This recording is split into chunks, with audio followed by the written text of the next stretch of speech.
Hey everybody, this is Rydo, and we are back to another stream of Shadowverse. Today is Monday, September 14th.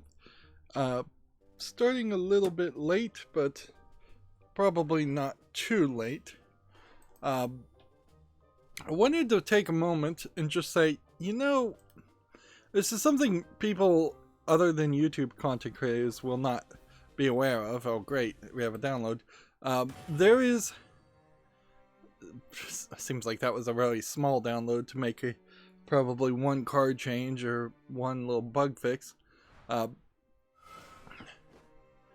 YouTube content creators, when you stream, you have to go to the page now with the new YouTube Studio beta that is now just, I think, called YouTube Studio, the new YouTube Studio. When you go to the stream page, it pops up this box telling you a bit of information about your previous stream. And one of the things it tells you is the average watch time. There's literally no average watch time you can get, regardless of quality or length of stream, that is going to feel like a positive number. Not one. Because if you go for an hour and you get an average watch time of an hour, that number, while very, very good and very, very high for almost any streamer, would not feel good for somebody who would be hyper ambitious and probably making that good of a quality footage. They would want 2 hours. They'd want something closer above 1 hour for a 1 hour length. They'd want everybody to watch it, and a few people to even go back and watch it a second time. And that, since the number can just go infinitely higher, and since YouTube's algorithm has definitely for the past few weeks been pushing me to just go back and watch the exact same videos over and over and over again, more and more I am turning into one of those viewers who just watches The Office over and over again, or Friends over and over again on YouTube, instead of getting suggested new videos or getting suggested new channels, which the algorithm is just failing miserably to suggest any new channels. And this has been consistent since I turned on personalized advertising, which also, turning on personal advertising, put on a ridiculous amount of YouTube surveys and YouTube Google Fi ads, which you would think that you wouldn't need to turn on personal advertising on YouTube to get YouTube's own products advertised to you. That's really ridiculous. But for me, let's get back to honesty here. The average watch time for a 3-hour stream is not 3 hours. It's not 1 hour. It's maybe I'm misreading it, and 47 minutes out of 3 hours. Maybe I'm misreading it there, but I think it's actually 47 seconds. So that's incredibly frustrating and just demoralizing, and I just don't want to see that number. First of all, I think it's bull. It may be true, it may not, but you really are better off assuming half of everything YouTube tells you as far as numbers are made up, because they are just trying to underpay people, and their algorithms for actually calculating watch time are all probably way more broken than they'd ever admit. But if it's true, what am I doing in the first 47 seconds of a video, other than just not immediately doing the YouTube thing, doing the PewDiePie thing, and like, hey, what's up, guys? Let's hop into this game. Let's be in the game already. Let's just be ready to go. I can try that somewhat, and I have been improving that a little bit, but as far as getting into the game quicker. But I'm not going to put on some fake personality that I could never hold up. Okay, so there was apparently an official live stream that I didn't see, which does go to show us that there's on rare occasions some crate rewards we get, but not very often. And what else do we have here that's new? I don't think there's anything new. I would be hard pressed to decide that I would want to watch a live stream of Shadowverse. That just feels like that'd be another thing taking up my time. I guess the question we should ask is this deck here that was under maintenance fixed? Nope. See, this one is still just labeled as cleared / maintenance. So for some reason I can't beat it, and I still have more work to do. I've not been doing a lot of side quests here, and I think I may have dreamed this up, but at one point I thought they had changed this. Yeah, I think I was asleep and dreaming about this game, which that's a weird statement to say. But I at one point I thought they had added this so that there was like 12 slots, which that would make a lot of sense to me. I got a reward here to get a Quest for Glory pack ticket. And now that we know that that's a thing, like replacing things now needs to just be very consistent now. Anytime, every single day I need to replace things unless I'm getting the daily quests done, and getting the daily quests done are highly unlikely. So we're gonna do a pick 6, or we could do a pick 2. Which one would be smarter to do? We need Portal Craft more than anything. So we come over here to a challenge. Open 6, you keep the cards. This, you don't keep the cards. I think the take 2.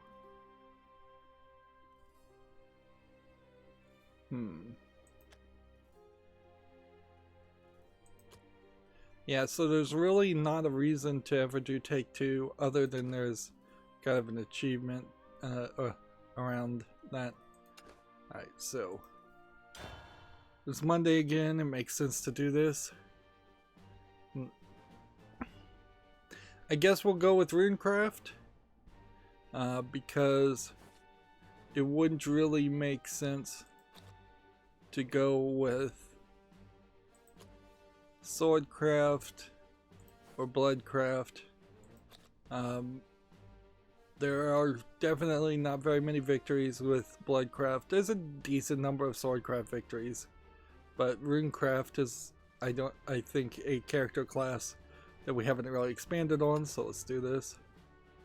Now I guess we should probably look at what these cards do. Fanfare, reduce enemies' leaders' maximum defense by 5, and then Union Burst, deal 1 damage to random enemy follower and 1 damage to enemy leader 5 times. So if you played this, well,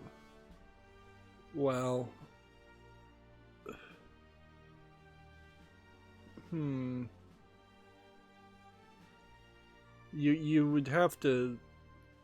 These two don't really synergize unless you could play multiple copies of this. You'd have to play 3 of them before you could win, and playing 3 is highly unlikely. Evolves, it destroys all followers with 3 defense or not. And then this one is spell boost, the cards in your hand, deal 7 damage to enemy follower. So maybe this and that would synergize fairly well. Now this is 7 damage to an enemy follower, this is 2 damage to an enemy leader. Spell boost. Alright, so those aren't the most unique cards.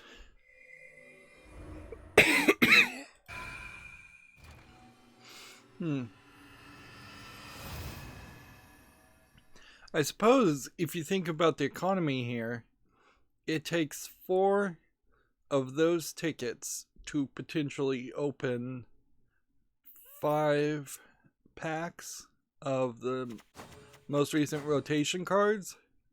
So you are getting a better return on investment if you could purchase those kinds of tickets versus card pack tickets. So I should look and see how much in gold it actually costs to do an Open 6, because Open 6 very well may be a better offering, although you're getting slightly different things. This is probably new since it did the animation. Transform another follower or amulet to the clay golem. If this card has been spell boosted at least 5 times, then and the selected card was an allied card, transform it into an Eldritch Chimera. What does an Eldritch Chimera look like? It has wards, can't be destroyed by effects, can be destroyed by damage from effects. Okay, cool. Haven't seen that card before.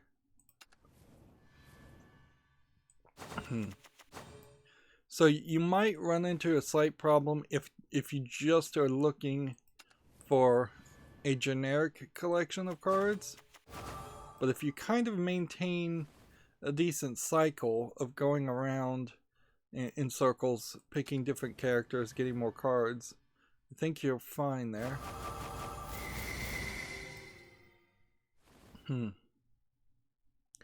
So, yeah, we would like to win 4 or 5 victories, so we're guaranteed one of these phantom cards. Boom Dev, we know. And are any of these animated versions? Yeah, animated. This is the one we were guaranteed. And then, see, discard your hand. Card. At the end of your turn, if you have at least 4 play points and there are no allied coliseums on high, invoke this card. That's a good one. If any other allied coliseums on highs are in play, draw 2 cards and destroy this amulet. Until this amulet leaves play, both leaders have the following effect once per each turn. When you play a follower, give it +2/+2 and rush. Interesting. So potentially you could do that forever. Select an enemy follower that costs 2 play points or less and summon an allied copy of it. If other allied Earth Sigils amulets in play, play a Verdant Ritual. Put a Verdant Ritual in your hand. This one is for Crystallized Earth Sigil.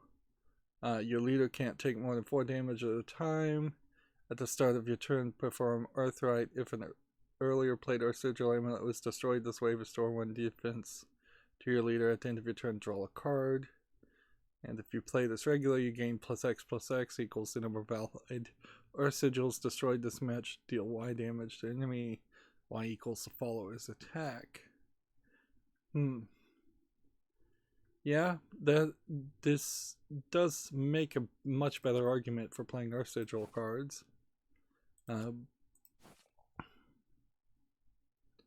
Random Machina Nature card. This might be one to get rid of.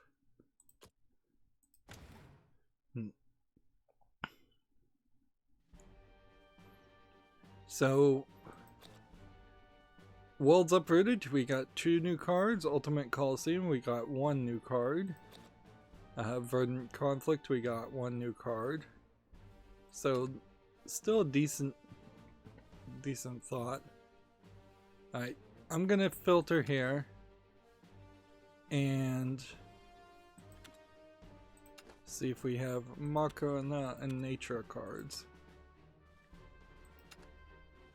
Let's see. So, deal X damage to put a random Machina Nature card from your deck into your hand. If this card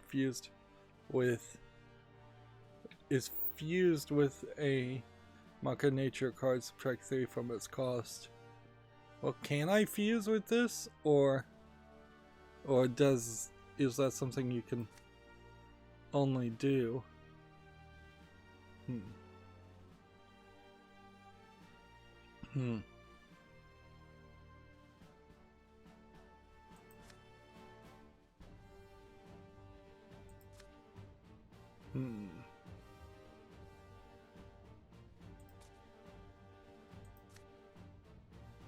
Nature and tree.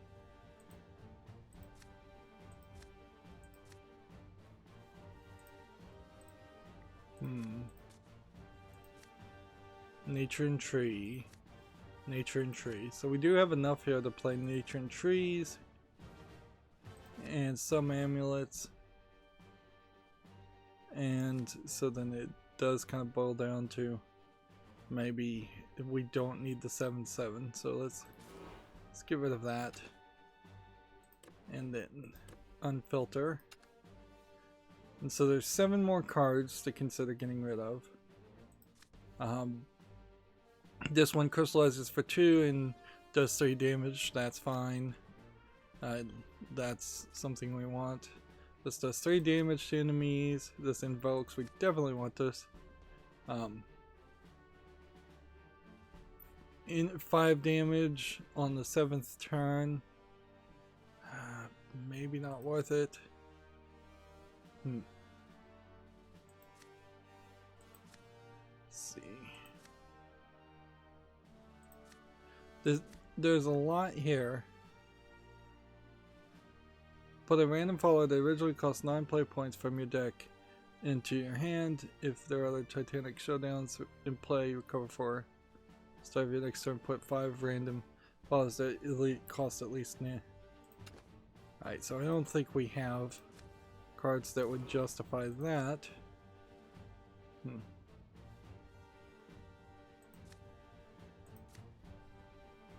Let's scroll so things are... Deal 1 damage to all enemy followers. Draw a card.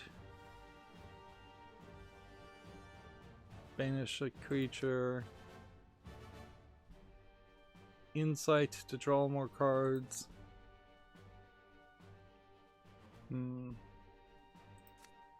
Spell boosts.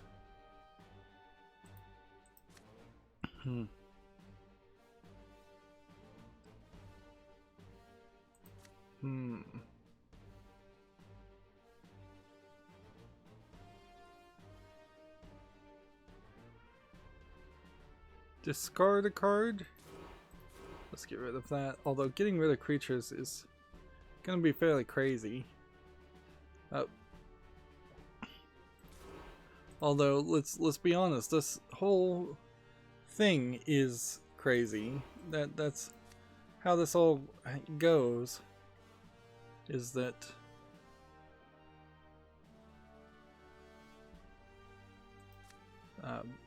this whole thing plays that way. Paper Shinigami, we may want to get rid of that.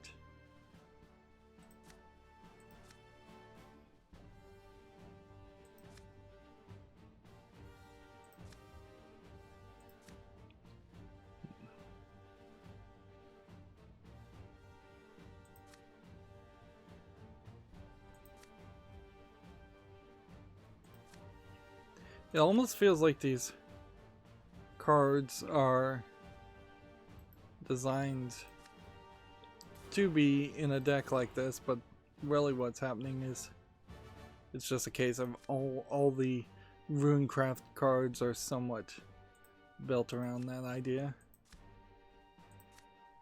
So I guess the question would be, do I want to get rid of something like this? Which I think I do. Get rid of that. That way I can bring back something like that and that. And then get rid of that. That way I have more creatures on the field. And honestly, it might not even be a bad idea to put this in the deck. But we'll live with what we've got. It's not really worth it to spend too much time trying to figure out how to build these decks when so much of it just kind of boils down to luck. Okay, so for the accountability section today, I finished Battleship Brigade. I cannot recommend anybody play Battleship Brigade. A $100,000 kickstarted game made by what I can only describe personally as the B team of programmers who worked, I think, on most notably Halo Wars, I believe. Not Halo Combat Evolved, the first Halo game, but Halo Wars, the top-down. That's a new leader.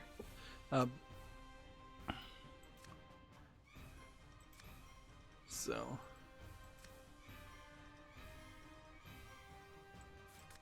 this.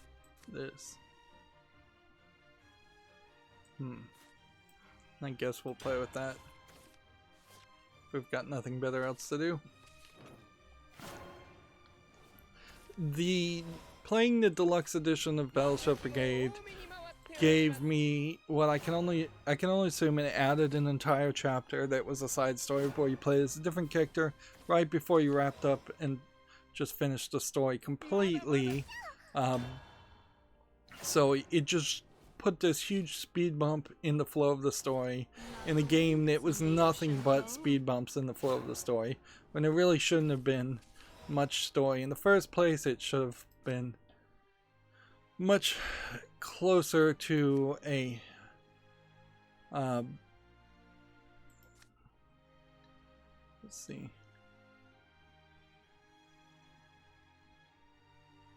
This invokes.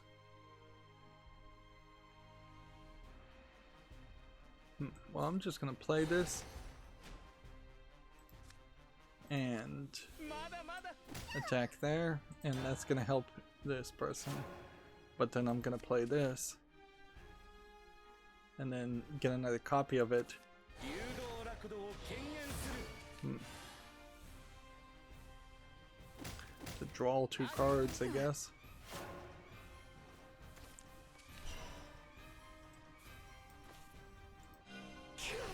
Never seen a reaction like that. Time to unveil my results. So now when I play this, I could draw 2 cards for 2 mana. That's interesting. Instead of playing the Natrian Great Tree.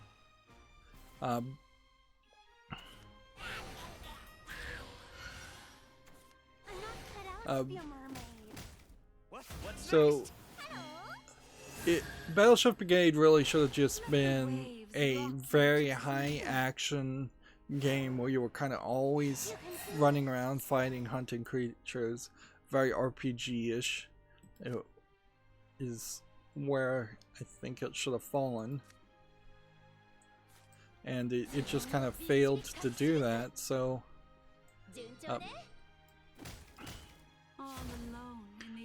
so instead what happens is you just get a lot of like visual novel storyline that is just terribly written. Also, it seems like for $100,000 they were nowhere funded. It was published by Adult Swim Games, and I'm assuming Adult Swim Games gave them probably close to $1 million extra. But you definitely see that they ran out of budget at some point for voice acting, for animation, for just basically everything.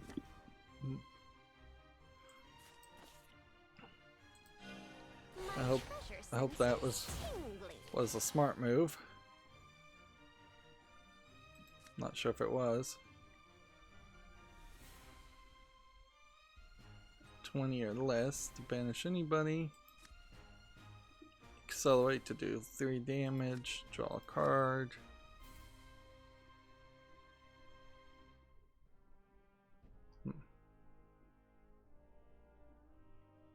Four damage at a time. Return to naught. And can we draw 2 cards? The earth rains from above. And What you hiding? attack here. Although we should probably know what this one does.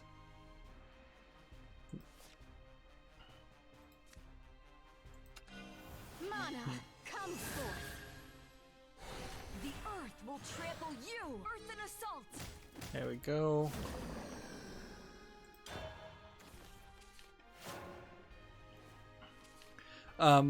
There is daily challenges in Battleship Brigade, so maybe if you didn't play the storyline at all, you and just jumped into the daily challenges, I imagine that's how they actually developed the game, and that would get you away from the storyline. It's terrible, but then you wouldn't know how to play the game, and you still wouldn't be really given anything. Like a really fun experience. There's a few other little challenges that clearly are just cutting room floor DLC content. I imagine almost everyone who was interested in a Iron Chef parody game kickstarted it and got the game for free. I imagine its sales were pathetically low. Since it was published by Adult Swim Games, and Adult Swim eventually did get the license to Food Wars, the anime about cooking, which really isn't so much of it too is a parody of Iron Chef. Maybe they were thinking of something like that being a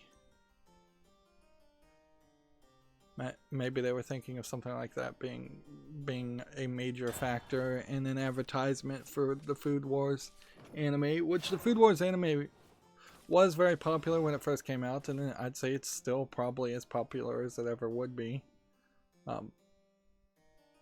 But yeah, the Food Wars anime also is an actual Japanese design.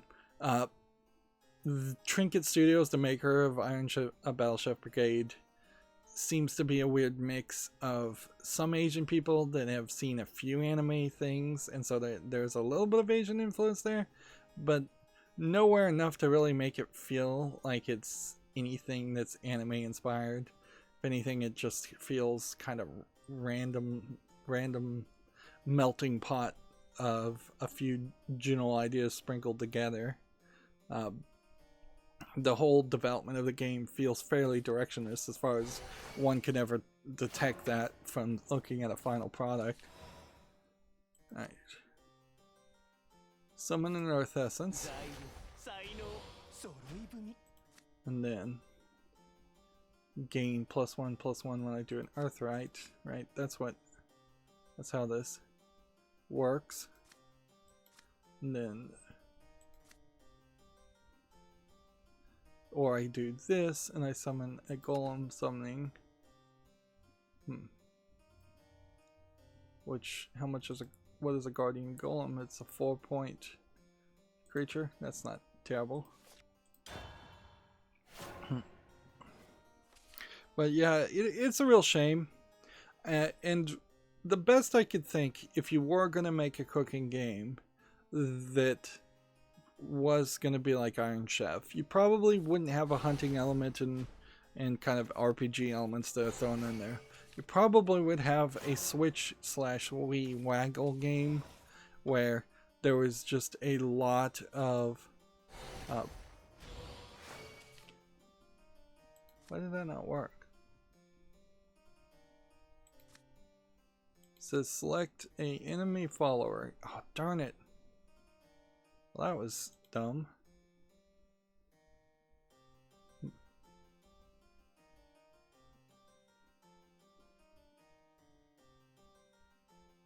So now we have this.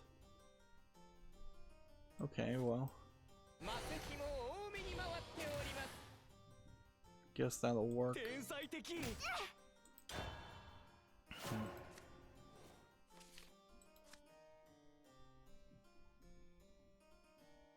This was a mistake though, I shouldn't have played that. I should have put something else in the hand.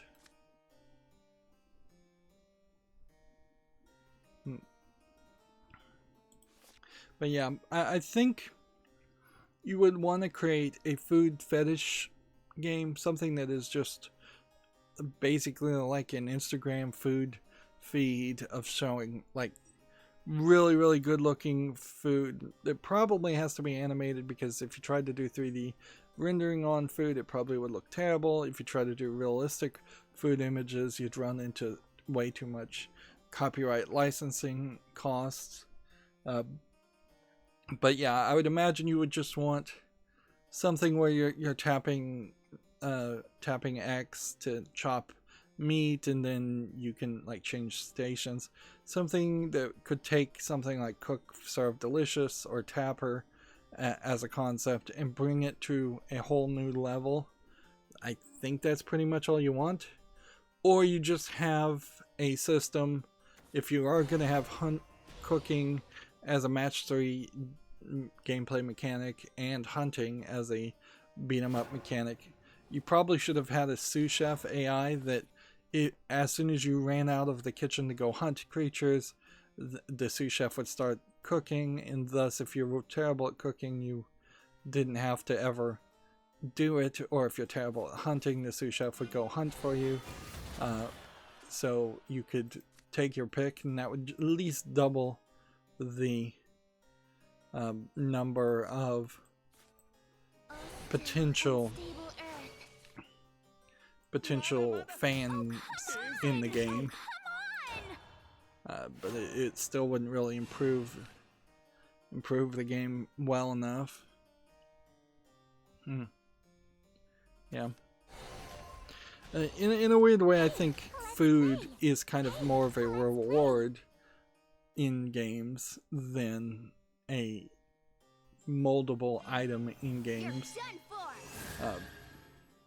You probably, if you wanted to really focus around cooking, you probably would be best making something like a memorization game, almost like a Where in the World is Carmen San Diego game, where they show you recipes or they show you ingredients, and then you have to figure out what was cooked or what is being cooked.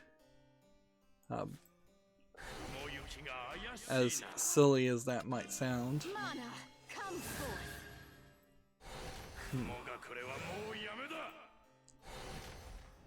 Why did this one evolve?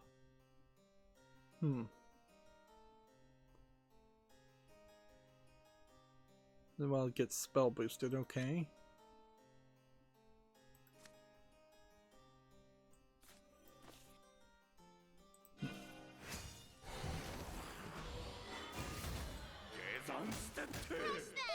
Oh, come on! Ow! There we go. So yeah, I've spent way too much time talking about it, but yeah, I'm so glad to be done with Battleship Brigade. Now I can just need to focus on uploading and scheduling things and seeing if I can ever get to a point where I can try to use my macro to get things uploaded and scheduled. I am only a few days at most away from getting my power supply for my new computer build, which means then I am going to focus a lot of attention on that. I also, over the weekend, distracted myself for an entire day and just kind of took this weekend off in particular.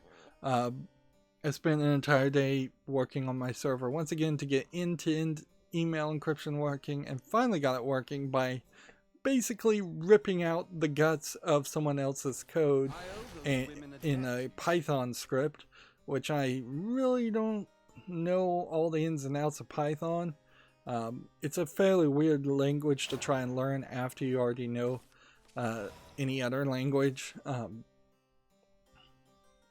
So I figured out a way to make the Python script just execute standard Linux bash commands. The bash commands being just command line commands.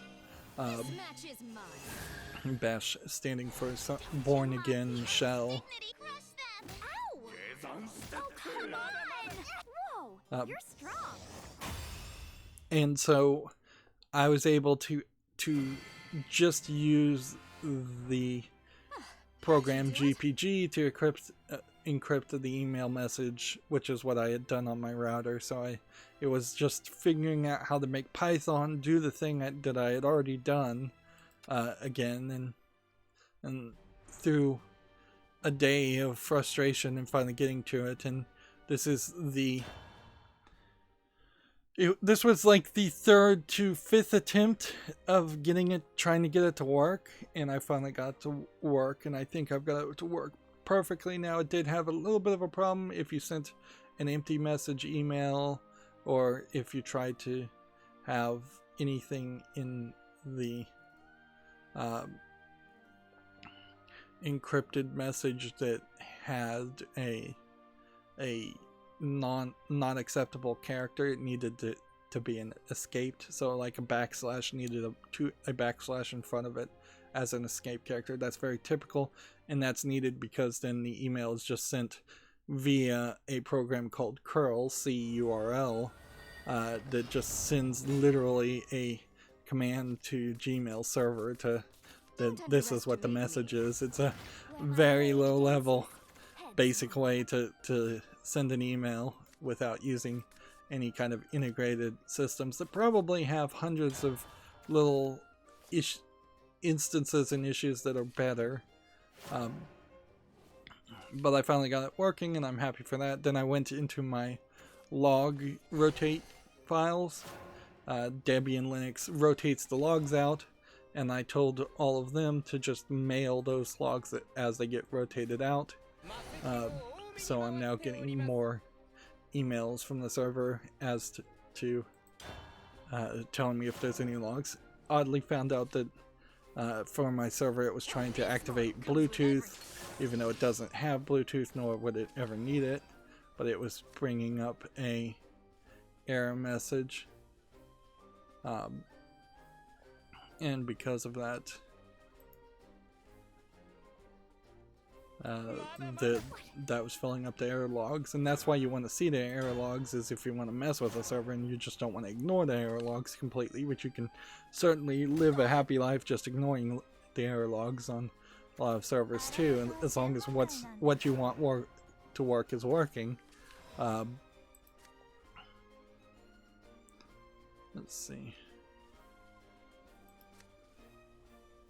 So we want to do this.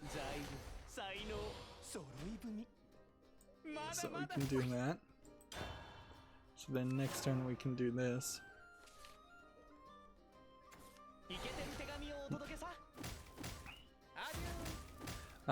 So yeah, I spent a day doing that. I'm still working on my Raspberry Pi battle station and the suitcase.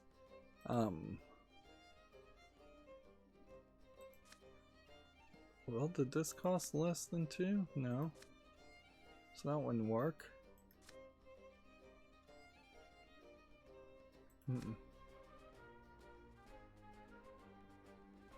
See, at the end of the 4th turn,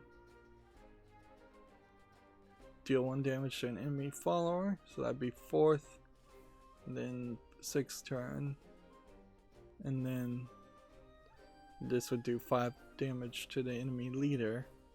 So ideally I'd want to play this next turn, and we'll just evolve here.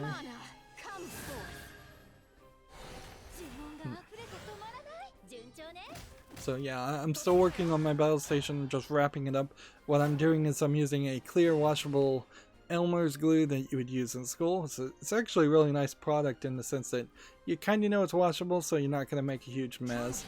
I'm gluing the pick and pluck foam back together in many places and gluing it to the interior side of the suitcase to just give it as much rigidity as possible and locking things down.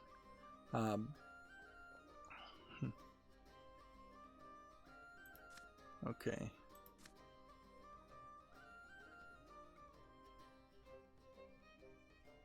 Snowman, not really something that would be useful. We want to do this. And then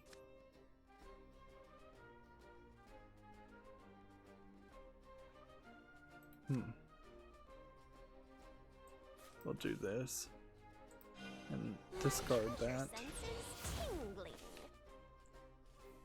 Interesting. So I think that's gonna work fairly well. No subject of mine will be forsaken. I shall paint over the chaos. What does this card do? Illuminated by my blade. Once each turn, when the effect restores Decent loot. your play points, put King's Might into your hand. Interesting. Alright.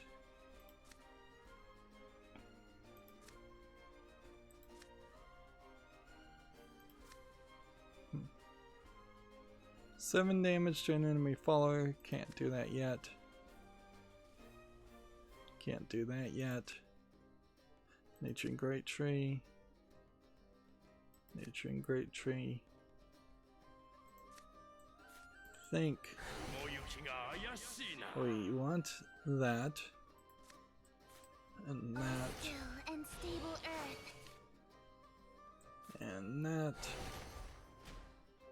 And that.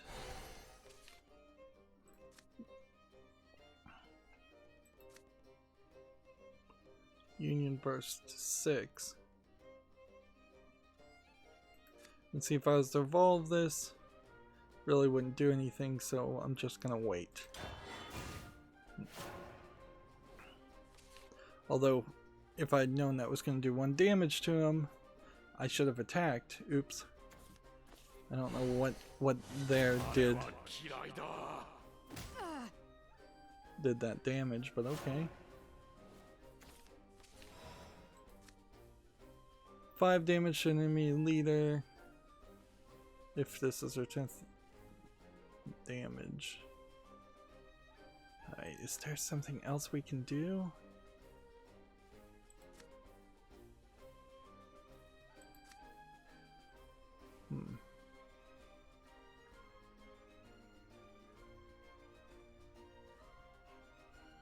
Whenever you play a card, deal 2 damage to a random enemy. Whenever you play a card, if there are no followers in your deck, recover 1 play point. Interesting. Maximum of 5. Draw amulets in play. Alright.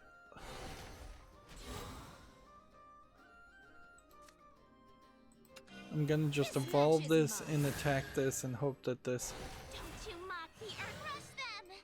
hope that this does that.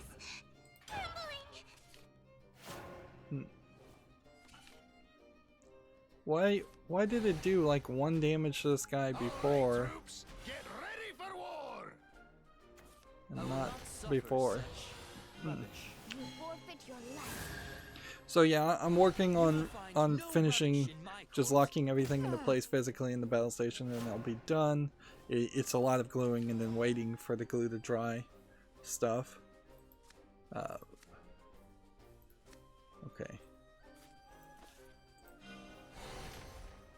I will not suffer such rubbish.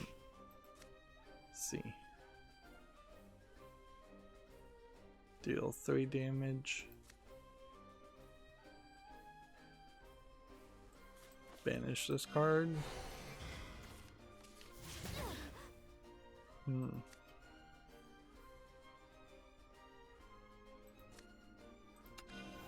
don't stand a chance.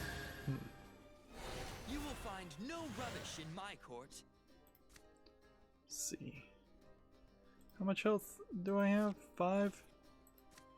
So if we do this, and then we fight that. That didn't go well. And that's all I can do.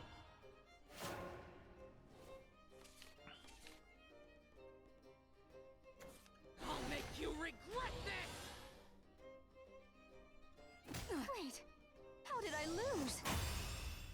You lost because that one had Storm. Alright. So I'll probably spend a decent amount of time this week just scheduling, but every time I try to do that too, I kind of fail miserably. Like there's not a lot of opportunities there. Today's a Monday, by the way, so there's obviously not going to be a ton of video game news, but we'll get into it here in a second. Yeah, definitely whenever I try to force myself to schedule, I don't get a lot of it done, but I need to get it done, certainly. And it's still just a fairly awful experience. Don't underestimate me. But yeah, let me go through my Twitter feed since I've been talking for 40 minutes, or not really talking, even I've just been sitting it. Here's Twitch support. Hey creators, we've heard your feedback about viewer on demand view counts, so we're rolling out an update to better reflect your true audience. Okay.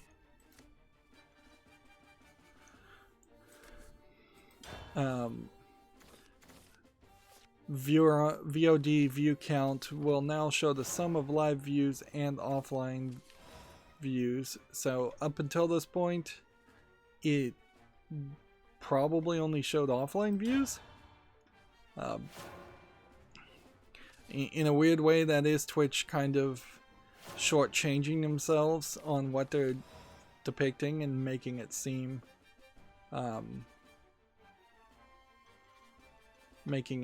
like your views were lower, when Twitch is 100% better suited to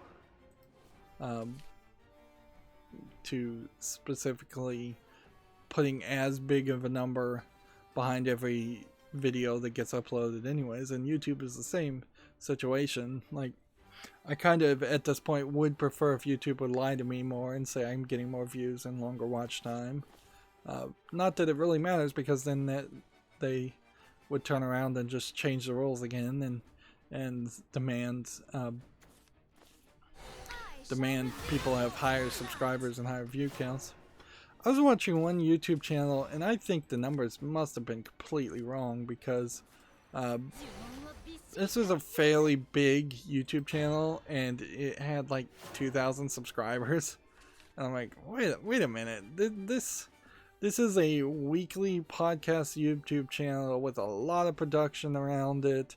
There's a producer, there's 2 people and a guest usually. There's it is one of those weekly catch-up podcasts where it's just 2 friends talking, and so I could see why that might have been a bit of a limiting factor, but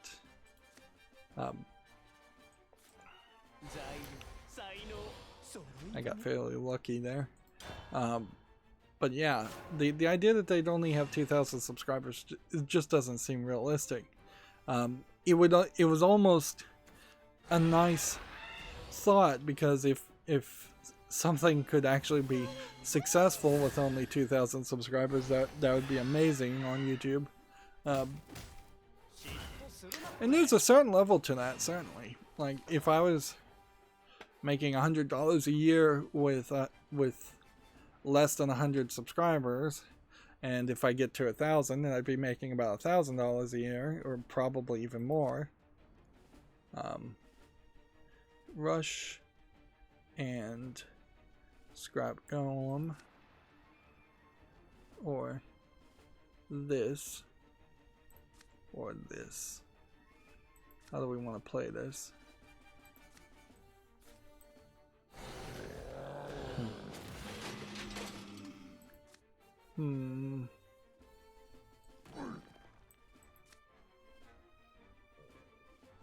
Guess we have to evolve this anyways. Giga Hand Golem. And attack here, and then we have to pretty much save this for next turn, because I need to be able to evolve this. So yeah, that had to be a problem. Now, if I got 1,000 subscribers and was in the YouTube Partner Program comfortably, and I wasn't at that point also afraid that I was just going to probably be kicked out at any point, yeah, $1,000 a year would be nice. It's still not realistic though,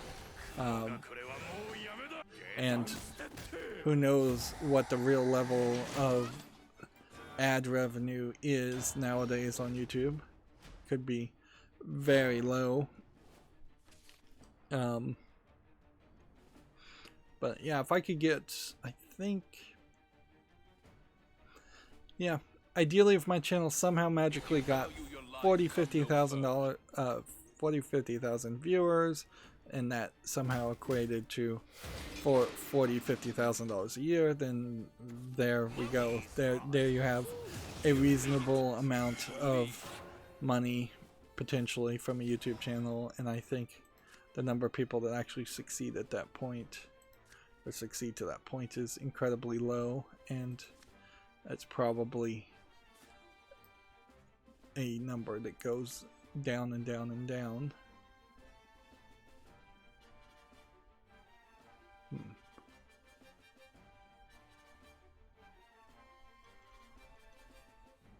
Whenever you play a card, if there are no other followers in your deck, recover 1 play point. So do I want to play this? Or do I want to do this? Or do I want to do this? I think you want to do this.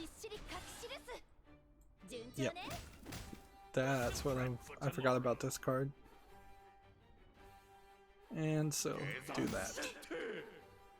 Then end the turn.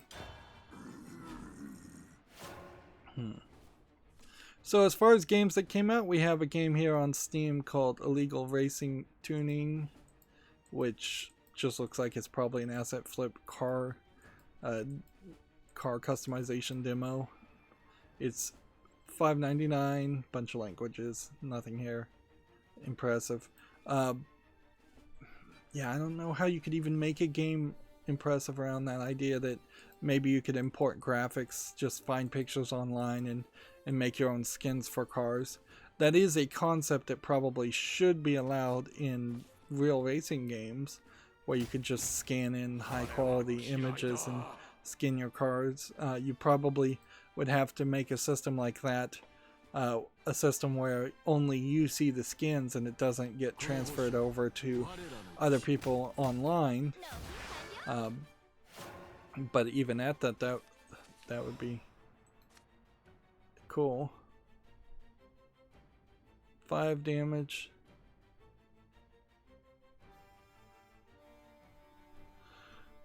Can we do anything else? Banish an enemy with 2 or less. To get rid of that. And then maybe put this on the field.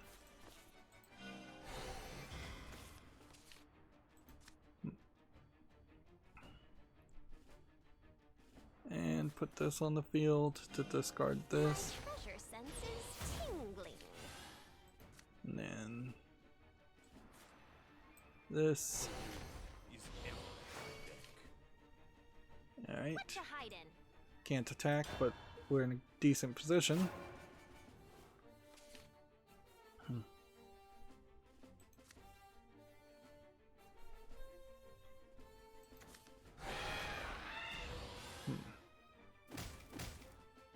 Got some decent loot. Mummy's rot.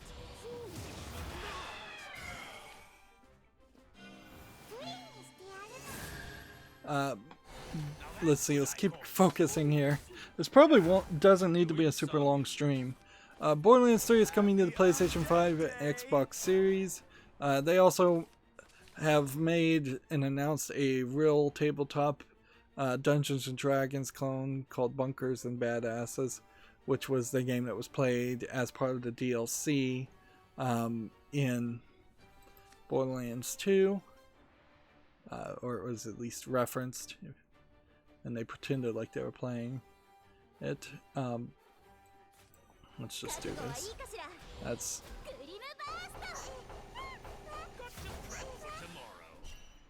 yep.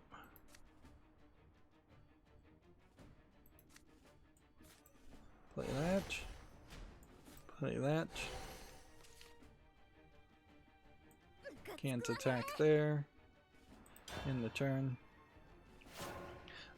Borderlands 3 has been a real failure for Gearbox, in my opinion.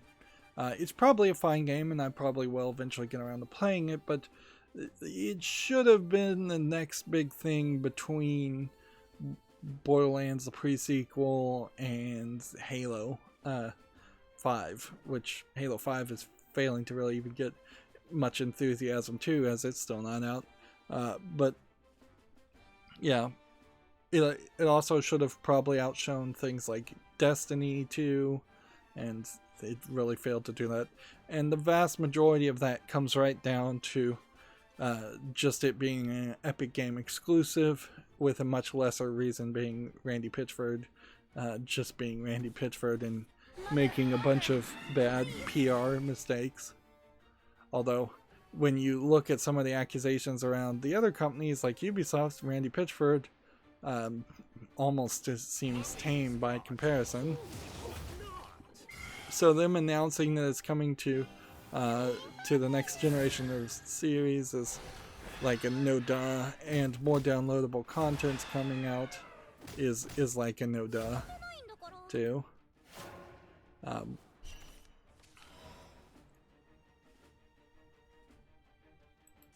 see. 10th turn.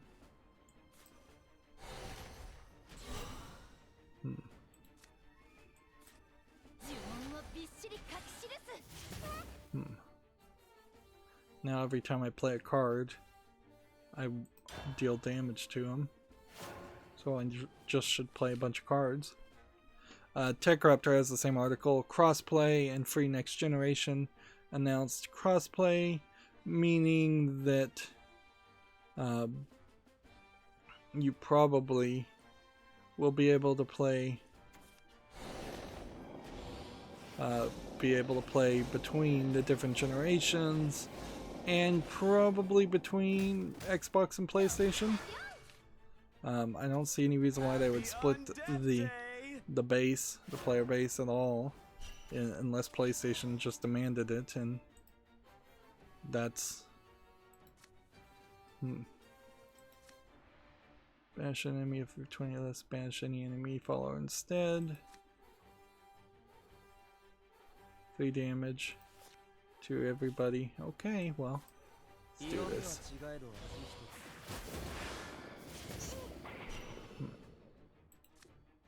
Let's see. Snowman, or draw a card, restore, draw a card, deal 4 damage there. I'm the living one.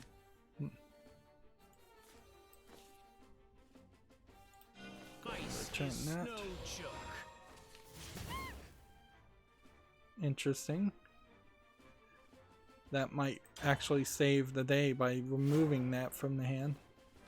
TechRaptor also has the Bunkers and Badasses tabletop RPG, and here you have Randy Pitchford. Not a particularly good quality image, certainly there. I think these are 2 magicians. He fancies himself a magician. He is a magician, but like he really should just be a CEO. So these are probably 2 of his friends playing the parts of scientists. It's a pretty bad quality image, but he kind of looks fairly bloated. I mean, in general, he is old, so that would make a lot of sense.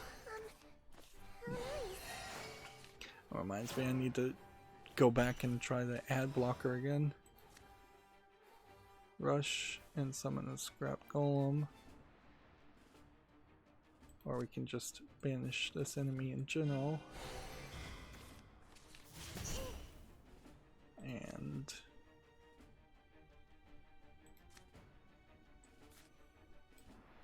do this.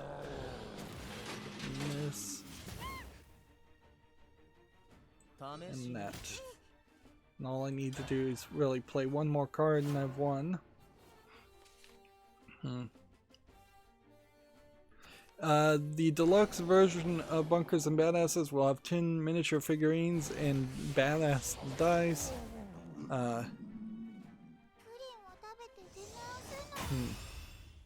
Yeah, we won again. Wow, we're actually winning. So if we get really lucky here, That should do it. we are A, making progress to achievements, but also if we win one more, I think we have a chance of getting to keep one of the Phantom cards. Or at least one of the gold Phantom cards, if not one of the legendary Phantom cards, which is nice.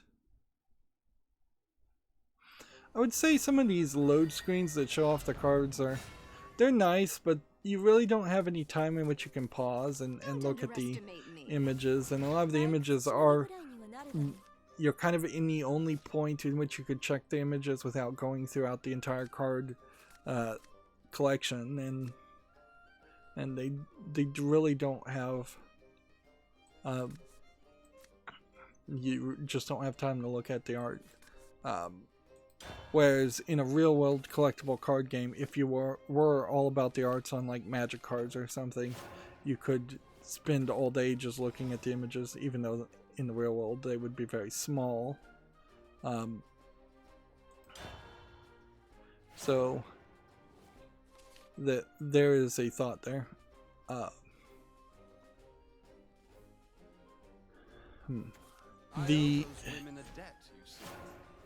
There probably would be nice if there was like an active screensaver function that happened that just cycled through more of the card images that you could just leave going. Although very few people would do that inside the game, or even if it was like a live screensaver for a Windows desktop, which I think even fewer people would do that. Okay, well.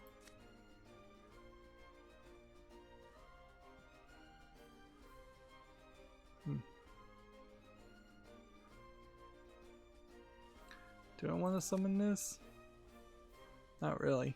And this guy may be playing Greenwood Guardian Forestcraft, which implies that he may not be playing so many fairies. The Bunkers and Badasses game, if you buy just the source book without any extras, it's $59.99, which is fairly expensive, but probably about right for what you would buy for a Dungeons and Dragons source book also. If you buy the deluxe version, its MSRP is $119.99, but it's been reduced to $99.99 through the end of September, and it's going to come out in Q1 of 2021, so that would be I guess a pre-order at that point. And certainly this whole idea of a tabletop RPG was something that they probably thought about when they were developing Borderlands 2, and it took them just this long to get a finished product of any sort.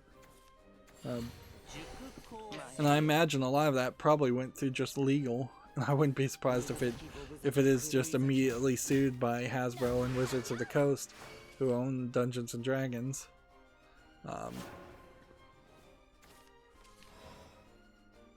But we don't know. We won't know for a while. Okay.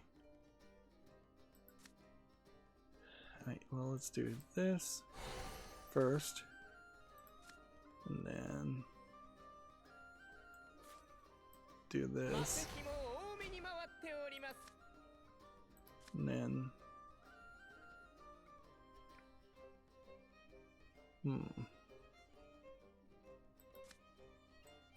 then do this. Interesting. Gamatsu has an article here showing off the Master Roshi DLC character for Dragon Ball Fighter Z. Here's Master Roshi, who he is really a joke character, and you could certainly see why he would be a DLC character in the Dragon Ball Fighters game. He was kind of never, to my recollection, he was never an active fighter, even in Dragon Ball, the predecessor to Dragon Ball Z. He was more of a just old man hermit that gave Goku a bunch of pointless tasks to do in under the guise of training, kind of. Yeah, he's like a Mr. Miyagi type character in Karate Kid. Although in Mr. Miyagi's case, I think he actually was teaching Daniel-san how to actually fight. It just didn't seem like it. Mana, come forth. My treasure tingle's going quite a hiding. Yeah, I don't know if I'm gonna win this one, unfortunately. Next, we have a game here that's a bunch of Asian characters. It looks like it's a top-down Diablo clone, Chinese, probably. Doesn't look terrible, but also doesn't look like a 2020 game. But I wouldn't really mind if this was the level of quality that Chinese developers could actually make if they kind of stayed in that lane for a while. This game is free. It's an MMO, Chinese only. Yep. Yep. There is this inherent problem with these low-effort Chinese games flooding Steam, giving other Chinese game developers a bad name. Like, there really needs to be some social pressure, probably not legal pressure, but maybe Steam themselves should make some curation details, because at a certain point the Steam is boiling down when it comes to Chinese games into a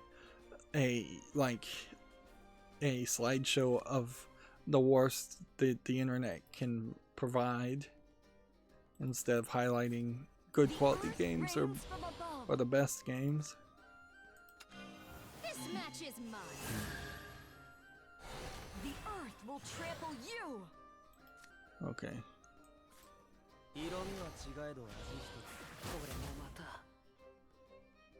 Earth and assault.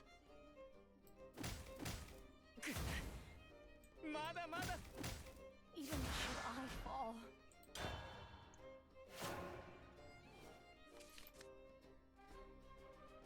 Yeah, if I can turn this around, I'd be really surprised. Next, we have a game on Steam called The Story of Merchant. Thanks for the harvest. You can probably tell I'm not very awake. I'm not talking very much. This looks like it's an asset flip, like low effort game. There's no visual polish here. It seems like there's just some pre-built backgrounds and some walking. It's $1.99, English only. I don't see an actual gameplay here. It's tagged as an RPG, but I don't see enemies or anything. At least in the screenshots. Okay. So we do this, which would give us rush and +4/+4. Which then lets me do that. Time to hit the practice hall. And then if I turn this around, this will be very surprising. Gamatsu has this week's Japanese game releases, and let's see, it's a whole list here of games that they're talking about. Azure Lane Crosswave for the Switch, Bilshana Senkai Genpai Mika Maso, Hiko Maso, no idea what that is, eFootball, Pro Evolution Soccer 2021 season update, Ruiner for the Switch, Pro Yaku Famitsu 2020, and Mario 3D All-Stars, which I'm not sure if Super Mario 3D All-Stars is going to have very many sales after the first couple of weeks, because they have such a ridiculous well,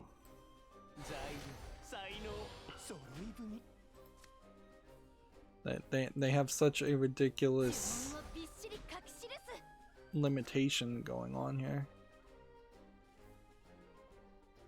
7 damage to an enemy follower. Like, I think I can win here if I just end the turn. Maybe. Yeah, they've really screwed up the Super Mario 3D collection. And I think there's going to be a lot of kids that, unless they re-release this digitally and let people buy it, there's going to be a lot of kids this Christmas that are upset. And then here's a baseball game that's being shown. So which one of these? I guess Pro Yaku. Yeah, Yaku is probably the baseball one. As far as digital games, you have Batu to Batu, Crisis Remastered. I don't know what Batu to Batu is. Dog Duty, Friday the 13th Killer Puzzle, G-Mode Archives, Grisea Phantom Trigger, 4, Kingdom Rush Origins, Monster Girls and Mysterious Adventures, Monster Rancher 2, that for Switch, iOS, and Android. That should be a pretty big announcement. My Forged Wedding, Nava, never heard of that. Apparently it's on Steam. Let's go ahead and open that in a new tab. Rigid Force Redux, Tamiku, and WWE 2K Battlegrounds. So that's a decent listing there. Alright. 7 damage to this character. And this. And I think I might as well play this, although perhaps that's just being a little too cautious. Adding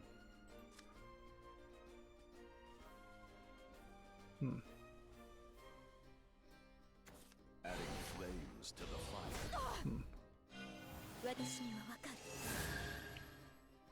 See, no, that wasn't too cautious. Alright.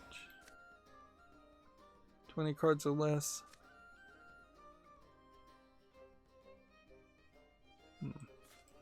Adding flames to the fire. Alright, 5. And then this. Weep amidst And the then this. hellstorm. Then in the turn. So yeah, that was a pretty good list of games coming out in Japan. So perhaps we'll start to see a slightly larger list of games. Nope, lost. Darn it. I drug that out a lot longer though than I normally would. This is certainly a point in Shadowverse's game where I'd like them to roll a dice or flip a coin, give me a chance of winning a phantom card, but I don't think it does. I think at best they will give me some other card. 120 gold's not terrible, but that's about it. So what I wanted to check here, you give 5 packs for 6 packs worth of gold. Or if you have tickets, you get it for almost the equivalent. So a ticket, one of these kinds of tickets versus several of the other pack tickets that exist, is not worth as much as it would seem. But I also would say these tickets do have kind of a high worth because you can kind of more generalize, not generalize, specify exactly what cards you want. Let's go ahead and liquefy extra cards. Though that was not a bad game by any means. Does that give me enough reason to play Runecraft? Not really, but a little bit more gold for winning 5 matches there on the draw 6. But winning 5 matches on the draw 6, now the next goal is to win 20 matches with the open 6, so that's just going to happen over time. And then win all 5 open 6 matches 3 times. There's clearly multiple times in which we're going to have to do that also. let's see. We might be getting to a point where we're running out of tickets for anything else. So I think we're getting fairly close to the end here as far as this expansion, and we'll start focusing in on the next expansion. There's a new card. Still getting things. Randomly put one of the highest cost Portalcraft followers from your deck into play. Activate the fanfare effect, excluding choose and targeted effects. Give an ally the following effect. The next time this ally takes damage, reduce its damage to 0. So yeah, that's another quality card. I'd like to see the draw rates change in a game, but they probably would never do that. That would just be too much calculation and too much potential gambling elements. 7 of those cards, once again, were duplicates. But I would really like to see the draw rates change a lot. Unlimited now, Portalcraft. My Portalcraft deck is particularly bad, but we'll have to check the missions to see what the other deck I could even play would be. We need victories more than anything else at the moment, just to get the daily quest done.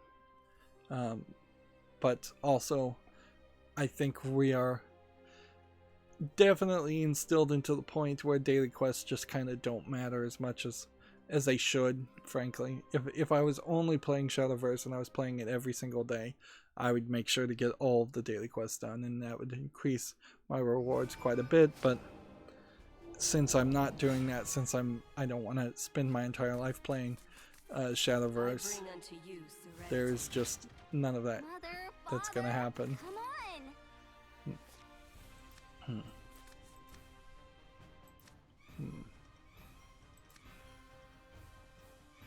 Rush. So here's that game, Neva, Nevaeh, and it's on the follow list, so I have seen it, but it is also a pretty sad statement in the fact that I've seen it and then I don't even remember having seen it, since I go through so many games. Apparently it's coming out September 17th, but it's already, I guess, out or coming out this week. Let's kind of just burn through the news. Let's see.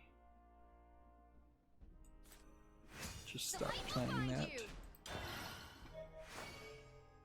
Next, we have a game on Steam here that's just a bunch of Asian characters. It looks like it's probably a Korean or Japanese visual novel. It might be Chinese. If it is, it's very high quality for the Chinese games. $2.39, Chinese only. Okay. This is quality. This is a reasonable price. This looks like a quality game. It may only be an hour long, certainly, but if that's the level of the visual novel stuff that we can expect from such a massive landmass and group of people as the Chinese, then that would be fine. I wanted to mention that PAX is doing some kind of PAX Online thing, where they were tweeting out a bunch of stuff, like PAX Online Discord. They're trying to make PAX me a thing still, but there's a lot of kind of nothing, and Penny Arcade in general, being kind of the ones that founded PAX, is in itself its own problem, because I doubt too many people are looking at Penny Arcade comic anymore. Like, I'm not sure there was ever really a major fandom, or if this wasn't just another example of mainstream video game journalists loving Penny Arcade, and that helped the popularity of PAX and Penny Arcade grow. And certainly you're going to have that as a problem in any case of kind of any history, is that there very possibly are situations when things were made fads because of the reporting around them, like fidget spinners and pogs and things like that. Were they really popular, or were they just talked about a lot in the news? And you're never going to have that, any real surveys, any real studies to prove that they actually were popular. If they were popular, I'm not really sure that they were. I imagine they probably were. The world carries on. Begin. Give me strength. Play my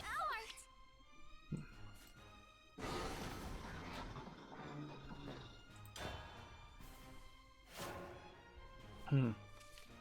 But here's some pictures of like PAX where you have people standing side by side. These are previous PAX, I assume, considering how nobody's wearing a mask at all. People standing side by side. You have here a bunch of cosplayers, mostly all dressed up as different, and half of them lewd versions of Bowsette. And then here you have somebody playing Donkey Kong and Donkey Kong Jr. in what look like our original arcade cabinets, which, yep, those are pretty old arcade cabinets to just let random people touch and play. But I imagine there's still a decent amount of them out there. It's the small things in life. Allied artifact follower.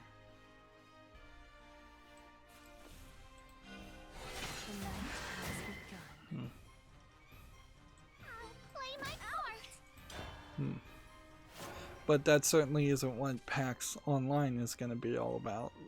Certainly, and it can't be about that. And in the end, I think a lot of these conventions are just going to be one of many types of social gatherings that just kind of disappear.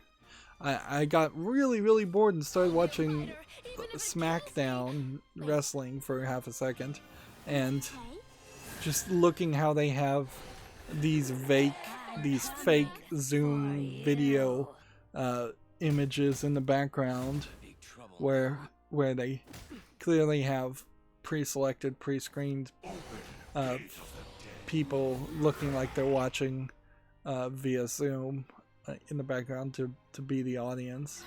And boy, does the wrestling not feel right without an audience, and their piping and crowd noises just way too loud and obvious. Do 1 damage to all enemies.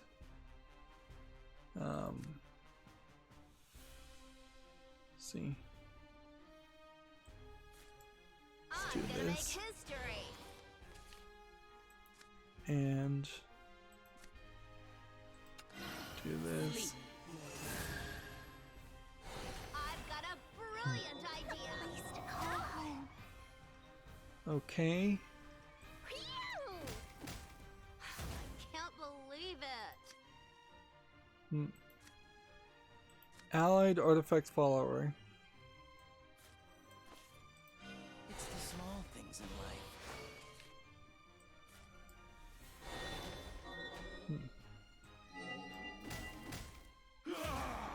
I'll play my part. There we go. Think I might win here. Moving on, TechRaptor has an article. A gamer has won a lawsuit against Nintendo over Joy-Con drift, and that probably sets a precedent, and this is probably in part why Nintendo has tried to be better at the Joy-Con drift replacement process. This is also a UK resident in a small lawsuit. Like a small lawsuit, I guess, would be maybe the equivalent of a small claims court. Let us make out a So, in the United States, the U.S. legal system may not be that beneficial to individuals, since a late-stage capitalism and all has led to a decent amount of corruption of the judicial system as far as equal treatment under the law.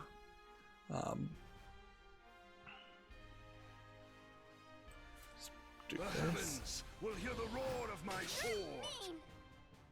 And this. This is the end. Well now. That. You'll accept me, won't you? And that. I mean, Well, he could still win. 3 cards up. He could do something to kill this guy. If he did that, then that would be a problem. Or he could just kind of continuously wear me down. See, Gamatsu has Shin Hokuto Musou Mobile being announced, I'm leaving. which I guess Shin Hokuto is Fist of the North Star. Which, okay. Yeah, I probably shouldn't know that, but yeah. This definitely looks like Fist of the North Star. Although, in all fairness, this is a slightly modernized animation style of Fist of the North Star. Unfortunately, the Fist of the North Star games are just like Warriors games where you just beat up hundreds or thousands of the same enemies, and they never really are that great. So, a mobile version of that, where you're beating up people, while that does make some sense, because it is such a repetitive game, it doesn't really play as well as it probably should. Yeah, I don't know how you make a Fist of the North Star game work, frankly, because you have such an overpowered character to start off with, or at least the expectations is that the main character should be overpowered. And it's a very over-the-top anime and story anyways, which makes it hard to get involved with or be interested in. It doesn't put a lot of drama in it, because you know that the guy is going to win, the main character is going to win. Next we have a game, La Ultima Comeda, which this probably, if I was to guess, is an asset flip first-person shooter from Portuguese Brazil. Early access, English not supported, $5.99. Spain, Spanish. Okay, I was wrong. Nothing there that I can do with that, since it doesn't support English. Next we have a game on Steam called The Hardest Thing Ever, which I really couldn't call this an immediate asset flip game. It doesn't look like that. First person game where you have to solve puzzles with physics. Yeah, I don't know if there's a real game here or not. $6.39, English full audio. There was a digital homicide game, to bring up a game like a company like that looks somewhat like this. I'm gonna put this on the fall list, but I suspect this is kind of nothing. We'll do that. Actually, I probably should have done that first. Yeah, you can see it's a soccer ball, and beach balls need to roll from point A to point B using physics. So it's kind of like an Incredible Machine if you got rid of a lot of the Incredible Machine mechanisms. Might be a game there. Let's play this time.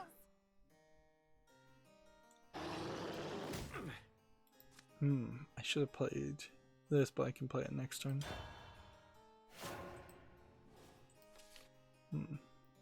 Next we have Late Stage Inferno on Steam, which looks like it's suffering heavily from dark screenshot syndrome, so nothing interesting there. $1.59 English only. このきらめき、見て。 Let's see. There's this meme that's been bouncing around asking people to troll, showing like the next generation of consoles, or the current gen of major consoles in PS4 and Xbox, and then they're showing the Wii and the Xbox 360, and then they're showing the NES and the Mega Drive, and then it's showing like an Atari or Commodore, whatever this is. I can't even tell you what that first generation of consoles is, or if they, or what is included in that first and second generation of consoles.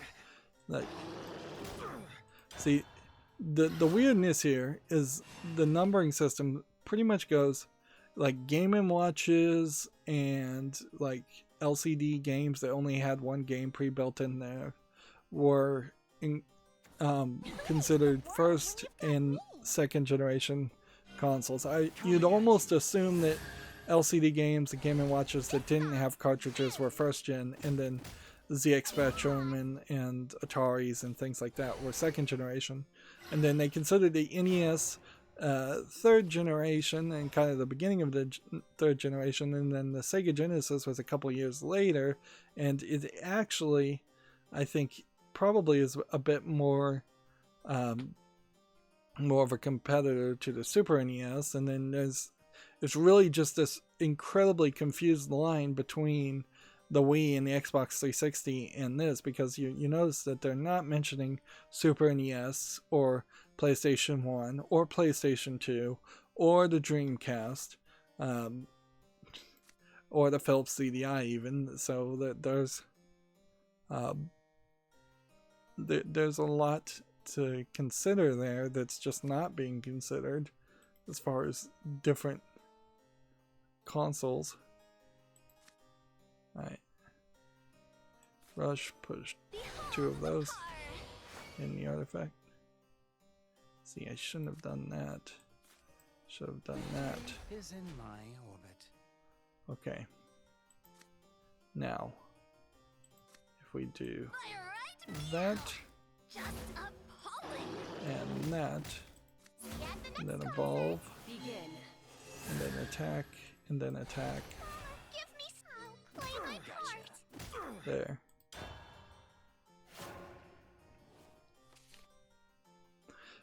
It's also worth mentioning that these memes often just get copy and pasted to different places. This is on Twitter, so it doesn't have any like hearts, thumbs up, thumbs down, smiley faces as a way of indicating.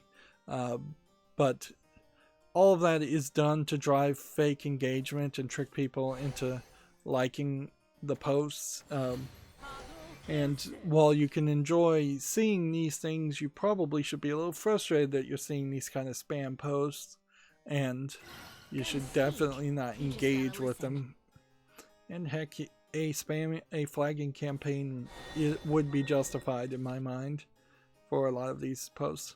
Although, in all fairness, a lot of people that put on these memes, myself included, are just general people that think the memes are funny. The etiquette / hygiene of people posting on social media is something that this first generation of people who are using social media probably will never learn, and it will be the next generation of people saying, "Hey, don't repost these spam things." Okay. So if I do this, that should take us out and bring us back in, but it doesn't.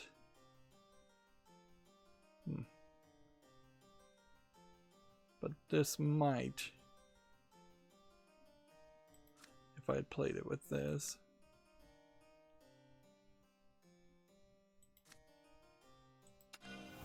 Sleep. So we'll just evolve here. And do that. And then do that. I feel like I should just play this anyways. The light will find you.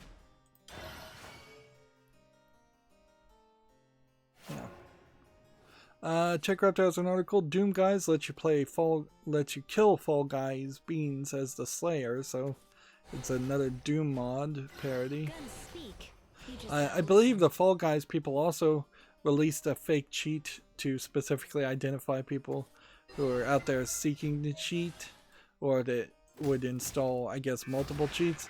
You do run into the problem of somebody downloading and installing your one cheat and then not using any other cheat, and if your one cheat is the only one cheating, or if it isn't cheating at all, then you've basically entrapped somebody into cheating, and not really found anybody who was actively cheating.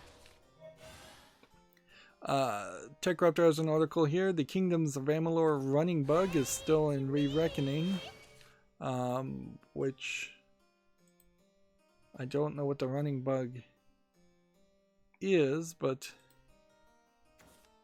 let's see if we can see how this works. There, okay. So you're in a running animation, and when people get far enough away to you and engage in combat, you kind of glitch out for a second there. Doesn't seem like too big of an issue. Banish all cards in your deck. And put that much.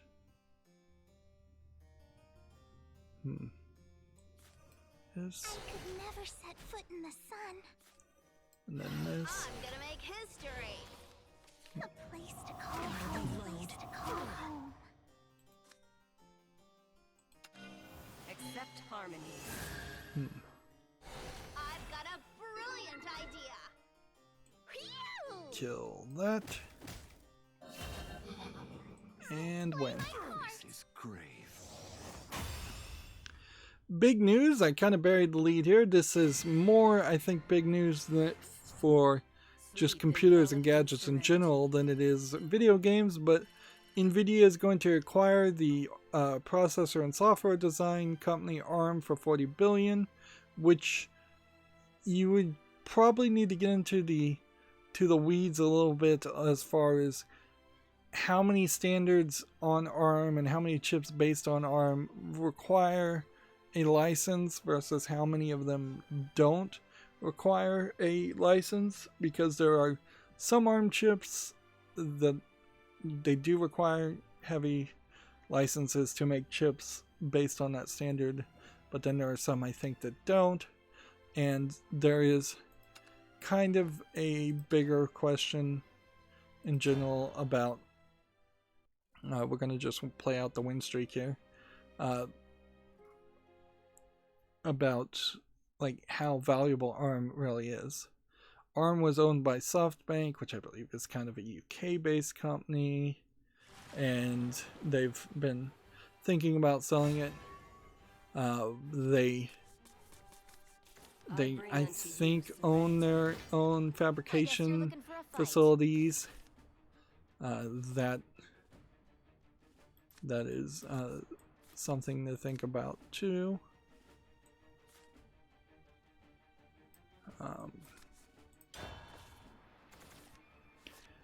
But they're mostly known for like internet protocol, artificial intelligence, and security chips. They make system on the chips. Apple had just made a big announcement. I recall that they were going to move everything to ARM and stop using Intel chips. So that's big potential for NVIDIA.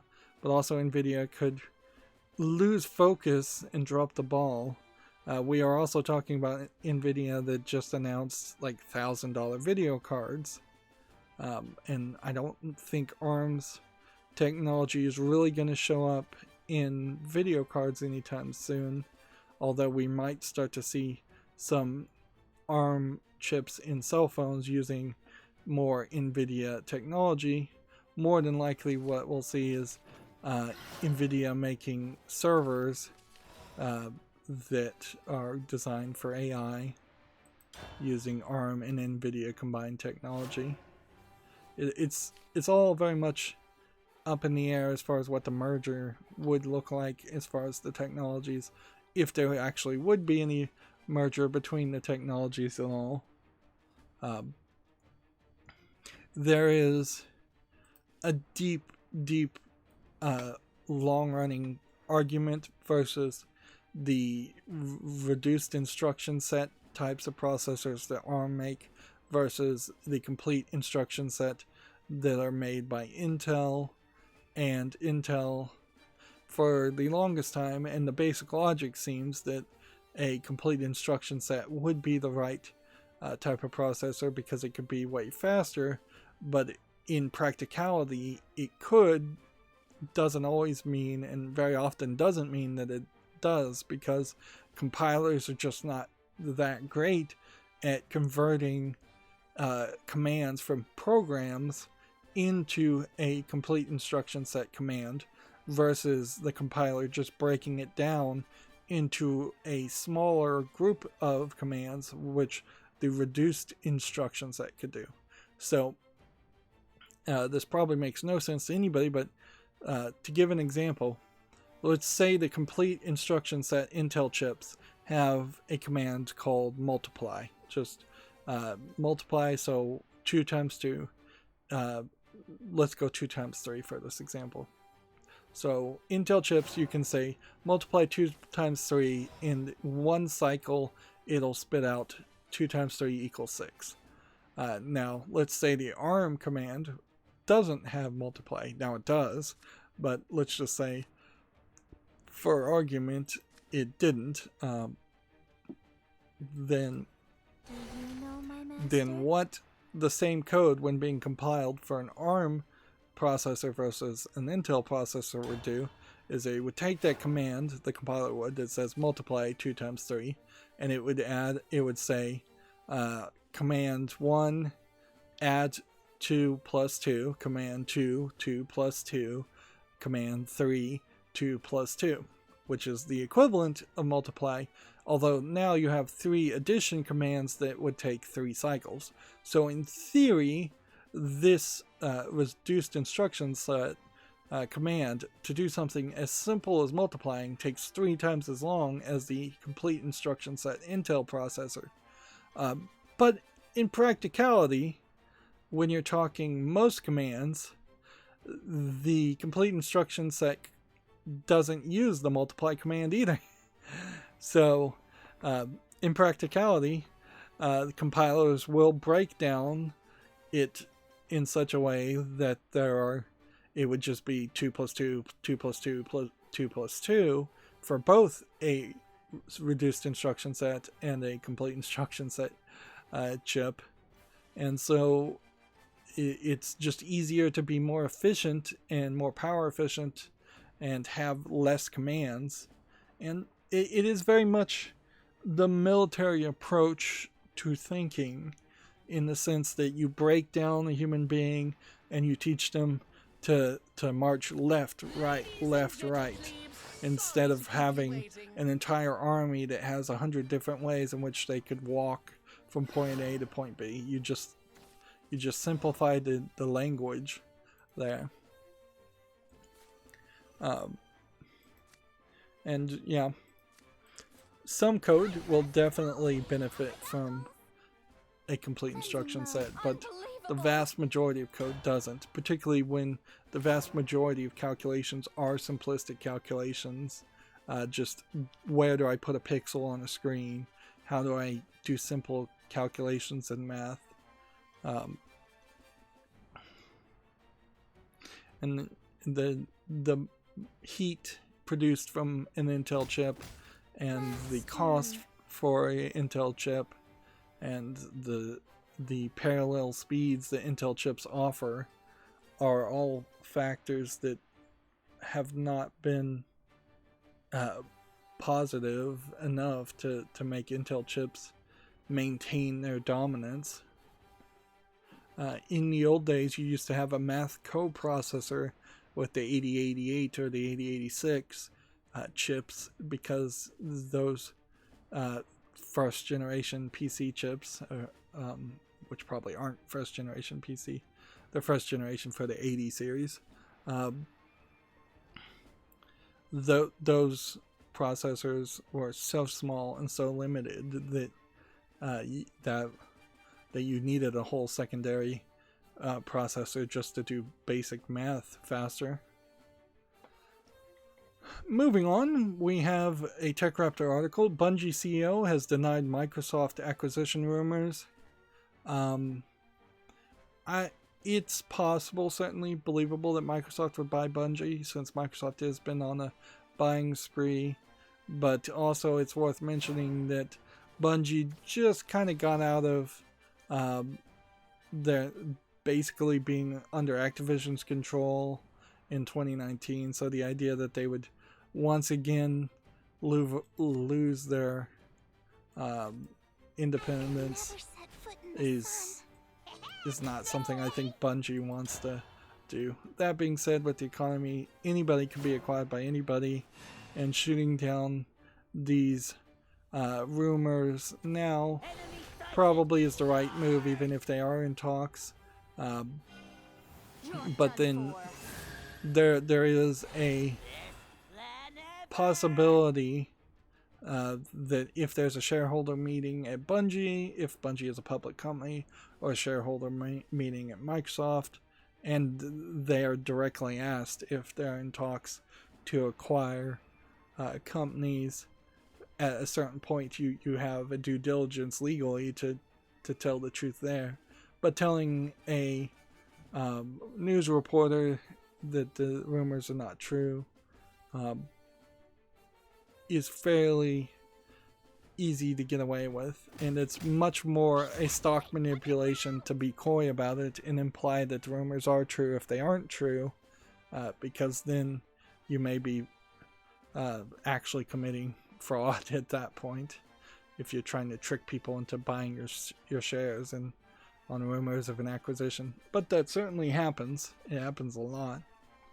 Moving on, Gamasutra has an article. Cloud streaming support is being added to over 150 Xbox Game Pass Ultimate titles.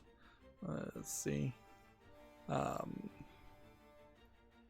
Halo 5, Guardians, Forza Horizon 4, Grounded, Destiny 2, Frostpunk, and Ultimate Goose Game. To mention a few. Let's see. Let's do this. Or do this. Or do this.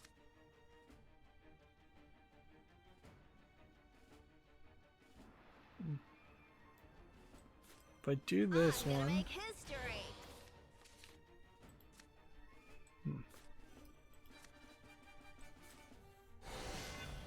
Do that. Then all of that. Give me strength.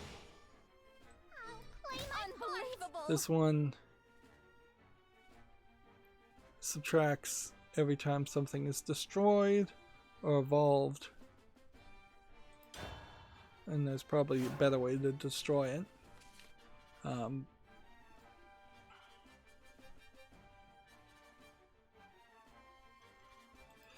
There is a bigger question, to go back to the previous article, about whether or not Bungie is even a good company to acquire. Because right now, if Microsoft acquired them and then Halo comes out and it's a disappointment, that's a bad investment. Whereas if Halo comes out and it's a disappointment, it'll be a disappointment to Microsoft, but they could blame Bungie fairly easily and then watch Bungie's shares tank, and then Microsoft could acquire them cheap at that point. So it now would not be the time to acquire. Although Microsoft seems to be more in the mentality of acquiring companies to actually support them and grow and have good games to sell than just to drive out competition or acqui-hire people that may not actually want to even work at Microsoft, which there's a lot of people that don't want to work at Microsoft. So yeah, now would not really be the time to buy Bungie. You would either want to buy Bungie after Halo came out and it wasn't a disappointment. If it was a huge success, then you acquire them, or you wait until they just fail completely and they come begging to you. Unbelievable. Alright, is there any way I could do any more damage? Victory is in my orbit.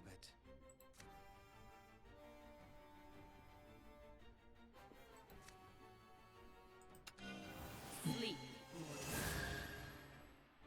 I've got a brilliant idea. Phew! That Play my part. and that. And end the turn. There we go. I'll win. I'm winning quite a lot. I'm actually surprised by this. Gematsu has an article, Bladed Fury for the PS4, Xbox One, Switch launches January 22 in 2021. Bladed Fury. I feel like I've seen this art before, but I may have just seen it somewhere else. It's from Next Studios. I haven't heard of them. Let's see. Fluid combat experience, high octane combo system, and a plethora of ancient enemies. It does feel like a game where you're just going to be attacking a bunch of things. It's a side-scrolling action game. And apparently it has not been... No, yeah, it has been launched on Steam.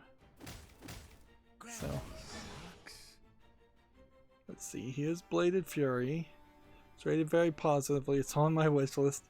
Now, see, this is the reason why the wish list needs to go down every time there's a sale, is because there is just still far too many games on it, more than can stay in my mind. Honestly, there probably is a point here where if I was running a business with many employees, I should probably hand over games that are based on RPGs to the RPG expert and expand into something like a Giant Bomb, where there theoretically is somebody on the staff that is an expert in different types of games. Although I could not tell you, particularly for Giant Bomb, who is the expert for RPGs and who is the expert on fighting games, versus who is the expert on anything else. Let's keep playing until we stop winning. There's no reason not to do that. The Giant Beast cast was interesting too, and I feel like this is probably more evidence that Abby has decided to leave the company, or something else is going on crazily, because there was a podcast in which she wasn't there and Abby is like the producer, so like her being off on assignment doesn't really make a lot of sense. And then she was back a week after that, and then this week none of the male people, none of the normal people were on the podcast at all. It was just Abby and a bunch of improv comics, which, like, Abby has always been fairly obviously not really interested in video games, and as a producer, like, that probably would have been fine, but it has also shifted their focus. I would say half of the Giant Beast cast crew are kind of not into enough video games to be video game reviewers in the first place. But yeah, she's either wrapping up and she was like given free reign to do something before she quit, or something else. The only other thing I could think of is that she has like some kind of fight or HR claim against one of the other employees. But also it could just be weirdness. Yeah, it very well may just be weirdness. Do I have any reason to keep this on the ground? Let's just put that on the field. So yeah. The thing there is, they're definitely the person who's, I think, technically in charge for the Beastcast is not really interested in anything that besides music games, and there aren't enough music games to justify him being in charge and being a video game reviewer around that. And then he also leans on some what I would call vulnerable narcissism, in that he's constantly talking about his mental health and that he's depressed and all of that, and he uses that, I think, in part as an excuse to get away with not really doing a great job. So yeah, he would be the person I would also consider getting rid of. Abby, on the other hand, she doesn't really have to know much about video games. I could never set foot in the sun. But I don't know why they included her specifically in the broadcast as much as they did anyways, other than they wanted just to be SJW and have a female in the group. And then her having a podcast where it's all girls is fine, but it also just goes to highlight Ka's weird split. There's been a long-running problem of having, like, cis females, as it were, in the video game reviewing industry, and that I'll get into a huge rant if I go into this too far, but Morgan Webb kinda is the last female presenting, seemingly born female video game reviewer that actually seems to know anything about video games, whereas G4 established a pretty high record of hiring people that were just like Playboy models and good looking actors and actresses. So that they kind of established that idea, although of just hiring arm candy and eye candy instead of hiring qualified female gamers out there, which I honestly do believe there are qualified video game critics out there, although it's probably easier for most gamer girls out there to simply just start an OnlyFans account instead.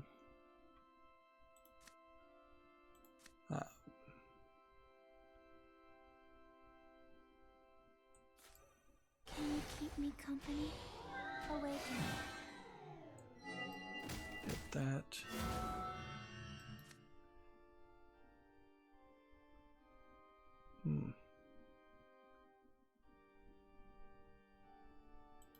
At the end of the turn, deal 1 damage. Play my part. Okay. So that should deal 1 damage and kill that. Moving on. Here's Bladed Fury again. Rated very positively. Does look good. It came out a year ago. This would be an ideal game to get on discount. Playing $9.99 might be a little bit expensive. This is also Chinese full audio, so there is some games out there that Chinese developers can make that are actually good. Let's see what Next Studios actually has. They have Bioped, which, yeah, we've seen that game. I think that was a co-op game though.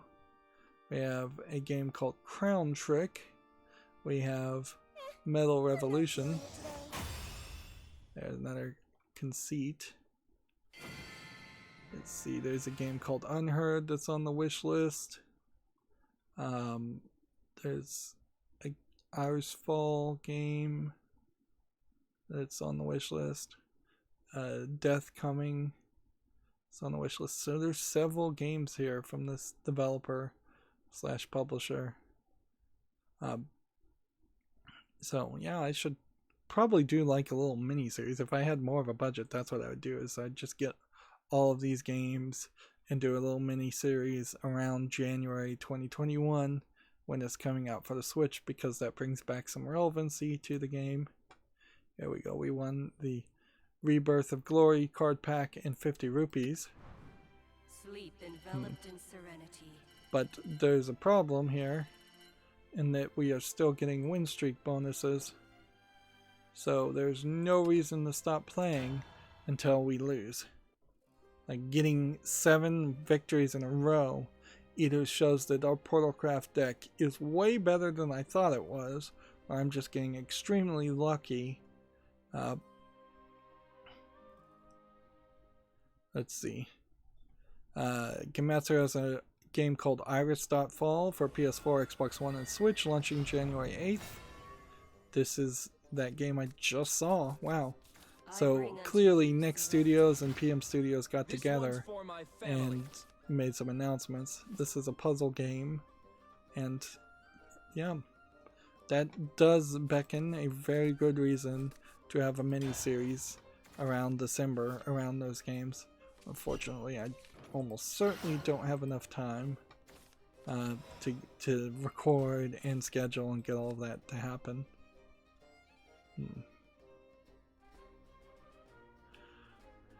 Let's see. I think I might as well play this.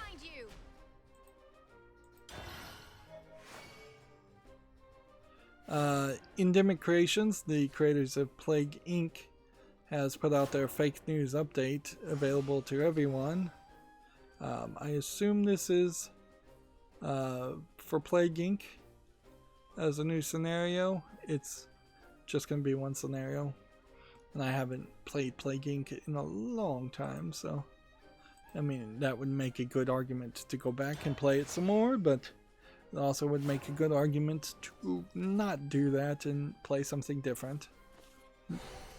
And I imagine they're going to play it safe, and they're going to use the phrase fake news very generically to not apply to any particular person or affiliation or opinions. And the generic concept of fake news has just become used by almost every side in every argument, and I kind of wish they would go back to putting more nuance in it and talk about yellow journalism and talk about propaganda, which is really what they often are talking about, or just call things outright lies if they are outright lies. Oh, they got my character. Darn it. There's a picture tweeted out here for the Super Mario World development team in April 1992, and it does kind of go to show when they were hardcore programming these. I imagine for Super NES they were still programming in assembly language. Just kind of goes to show how few people were on a programming team or a development team. That's pretty much everybody that worked on it, and it is a collection of Japanese guys. This is probably the guy in charge sitting in front, since he looks somewhat older, although it's kind of hard to tell as far as Asian people in general. But yeah, no female programmers being shown there, which I could understand that. There is a decent amount of sexism in Japan, or was, and maybe still is, depending on who you ask. Do I want to deal 5 damage, or do I want to do this? Sorry, I've got to take a break.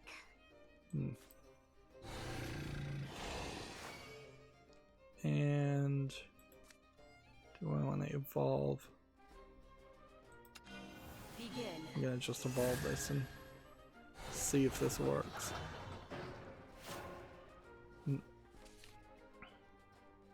Who you don't see in this picture though is you don't see Miyamoto, so it feels like maybe Miyamoto didn't work on this.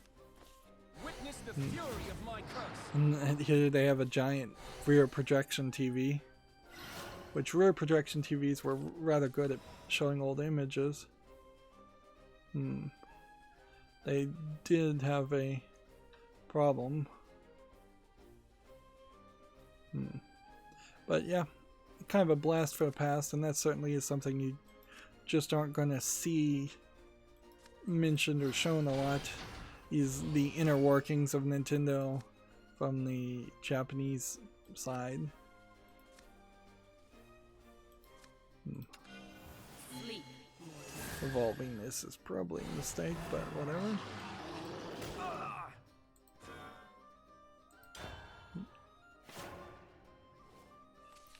I could have seen the beginning of the end of the tabs a long time ago. I just didn't mention it. That's a terrible sentence. Like, I saw the beginning of the end of the tabs a long time ago. I just didn't mention it. So we have about 10 more, and I'm just moving really slowly.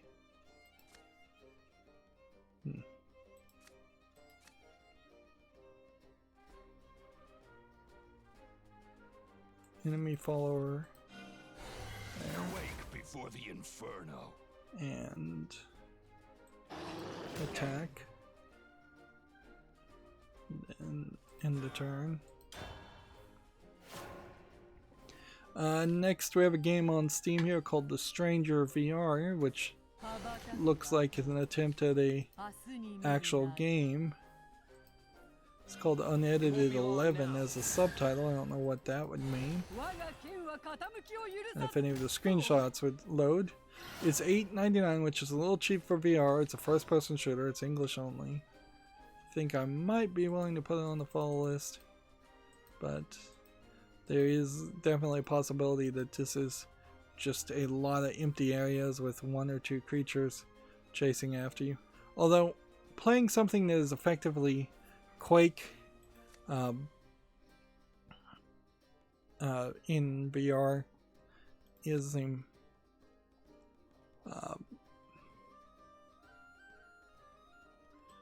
it is a thought, certainly.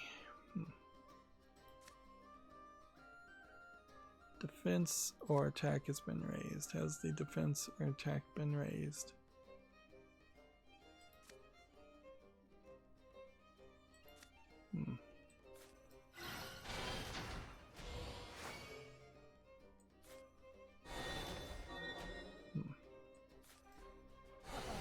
Found your weakness. Yeah, I think I'm gonna lose here. The only thing I can see is, unless he gets messed up and confused, I'm gonna lose here. Power of mortality. Which that's fine, because while it would have been enjoyable to have a win streak go on forever, that would also make an argument to just keep on playing. Let's see. And the only other daily quest, we actually burned through the daily quest very easily today, for some reason, is to win a private match. So once again, I will bring up the private match, and regular, single match, unlimited. I wonder if it's because I choose unlimited, and we'll just play a forest craft deck so we keep things random. So somebody would have to challenge me 73494.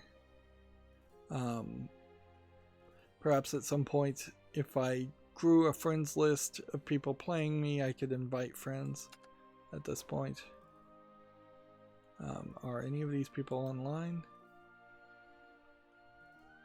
These are people that I'm in the clan with, so I guess there is let's send out an invite. And let's see. Private match invitation in progress. Let's see how that works. But the challenge itself, I think, is to play a private match, right? Not win a private match.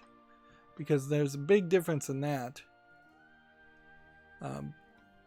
Meanwhile, while that's happening, let's burn through the news. Apple's updated iOS app review guidelines basically put the kibosh on Stadia and xCloud. This was from September 11th. This is funny because I've heard kind of the exact opposite of this. So Gamasutra, I think has a dog in the fight, and I think they're probably looking at the guidelines and not looking to say to say that Apple has given kind of an exemption to that. There's an update here that says Microsoft has called the move a bad experience for customers, in a statement to IGN, arguing that users don't want to be forced to download over 100 apps to play individual games from the cloud. So I don't know, maybe Apple has changed their tone, or maybe I didn't understand the last bit of news I had heard about it, where it seemed like they had allowed those kinds of things, it was shocking to hear that they would have allowed anything, but who knows. Perhaps Apple doesn't want to allow anything that would then establish an argument in court against Epic. It very well might be a weird roundabout case in which Apple cannot be lenient to Stadia and xCloud, because then Epic will use that as an argument in their court case against Apple because of the Fortnite lawsuit. Moving on, Second Extinction launches in early access on October 13th. A dinosaur-themed 3-player cooperative shooter for PC. Alright. Has a Steam page. Is there something around that idea that would work? Should just look at the Steam page immediately. Like, I'll put this on the follow list, sure.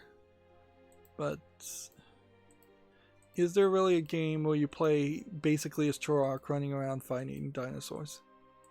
I think that the answer to that is yes, because that's just what Monster Hunter is, really. And it seems like it has some kind of single player, so there is a possibility that I'd be willing to play something like this. Although it might get very boring just running around and shooting dinosaurs. And honestly, there's so much polish around Monster Hunter. The only difference here is this seems like this is more of a sci-fi first-person shooter, where Monster Hunter is more of an RPG, JRPG type experience. Alright, so that invitation won't work, and that probably locked out anybody that wanted to challenge me, so I'll just stick with this. 73493 if anybody wants to challenge me, which odds are low. Second Extinction looks like something that might potentially be useful. TechRaptor has an article here. Pokemon cards sell for a record near 200k at auction, which extremely rare sealed Pokemon booster pack is sold for $198,000, which is double the world record before of $80,000. Why is it rare?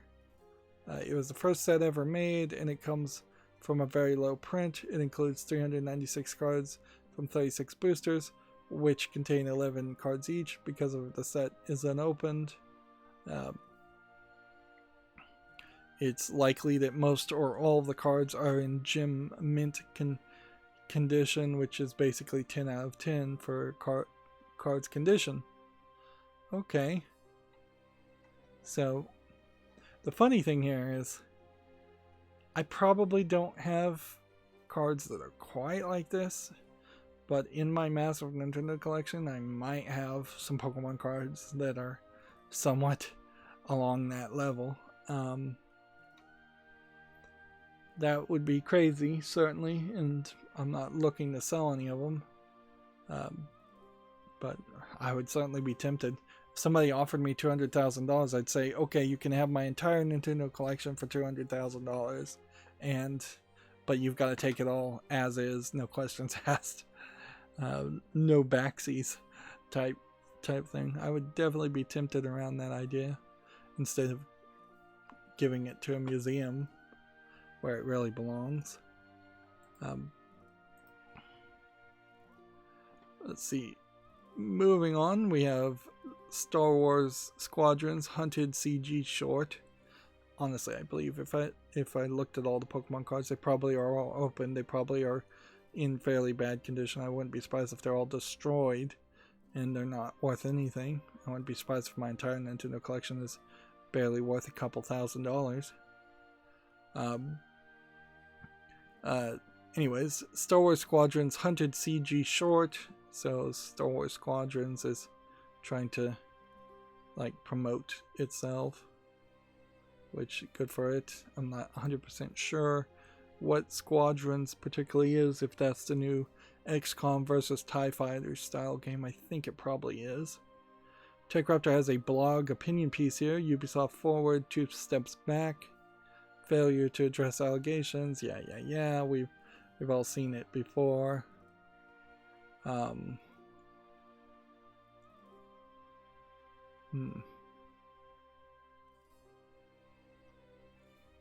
Let's see. Yeah, and this is one of those examples, and just to, I guess, shoot off my mouth a little bit more, this is one of those examples that I talked about when we covered the Ubisoft Forward and the apology video that was separate, of people that will just never be happy about the way you apologize, and they will just never accept an apology in general.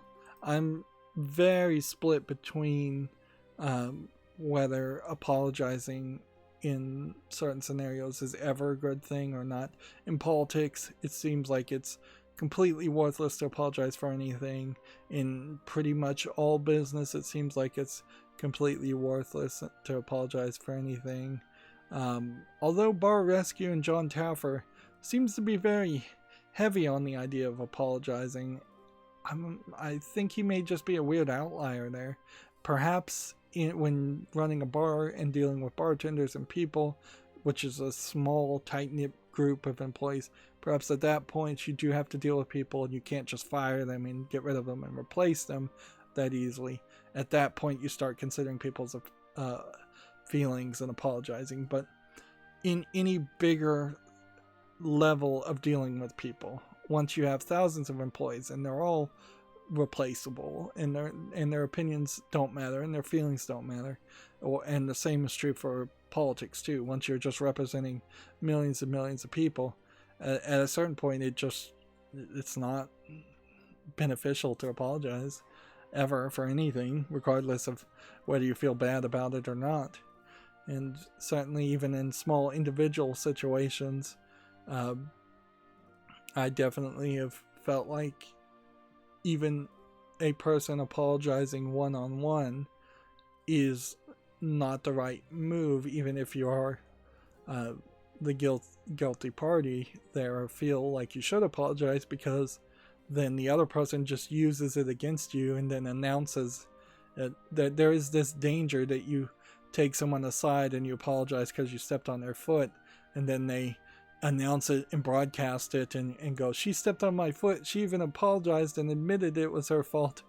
And we've just gotten so much into the blame game and the cancel culture around the world that it is probably better just to pull a Trump, for lack of a better term, and just go, no, I didn't step on your foot, you stepped on my foot, and just never admit guilt. And certainly that's what lawyers would tell you, is never talk to the police, never admit guilt, never say anything. Everything can and will be used against you, pretty much has become the default way of society.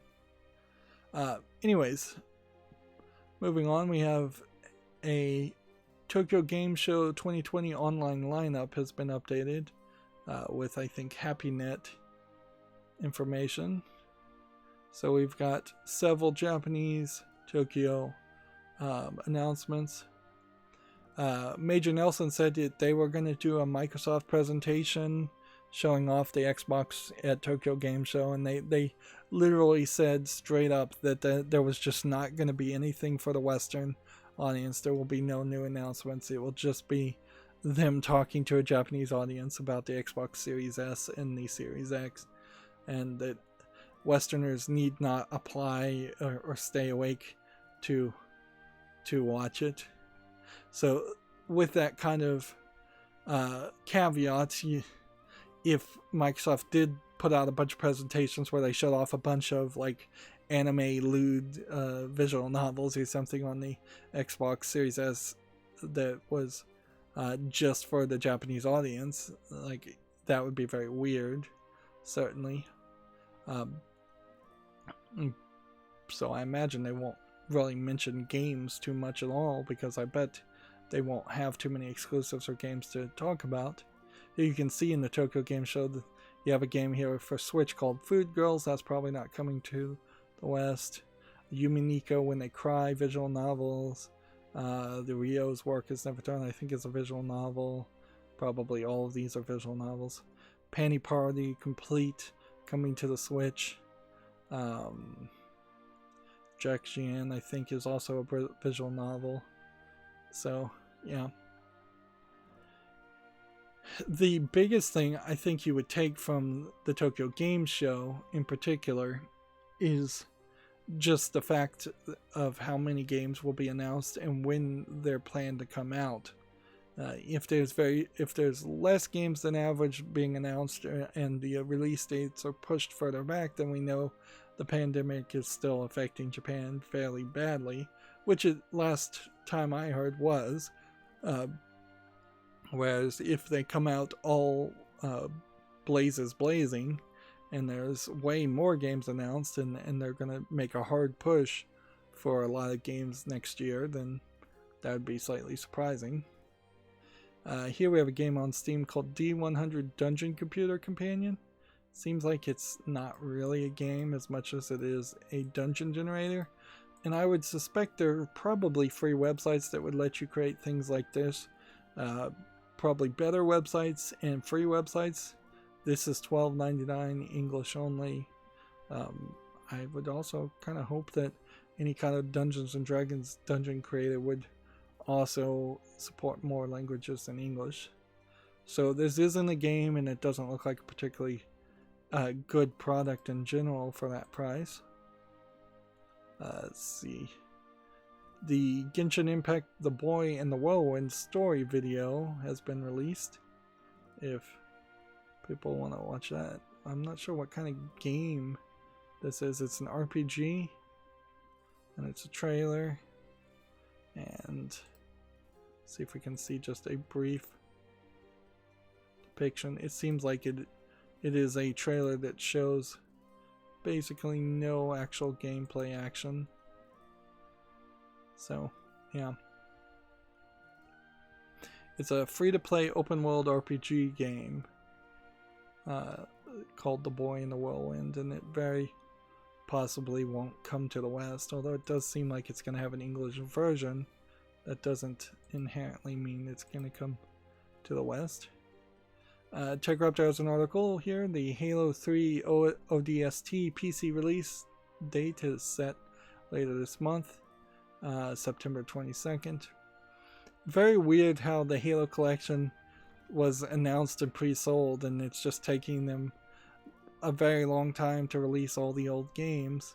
Although trickling it out probably was an interesting experiment to try, particularly for that fan base, because it would be crazy to bring all the Halo fans in and have half of them playing Halo 1 and half of them playing Halo 2 and then another half playing Halo 3, and I know math doesn't work that way, but you get my point.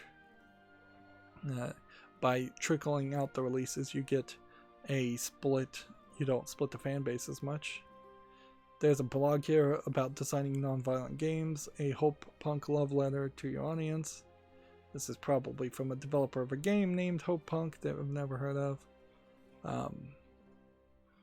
yeah, designing non-violent games are hard. You don't really need to say anything more than that. Like people know it's hard. It's really just a pain in general.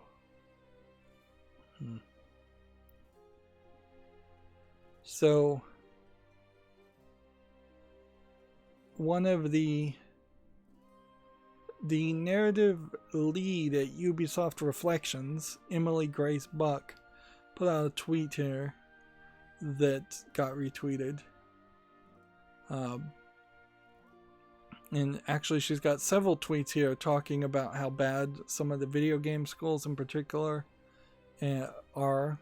But one of the tweets that caught my eye and got retweeted, and it's an interesting argument here, is 10 hours ago, dear game professors, I'm once again imploring you to stop making your students cold email game developers as a class project.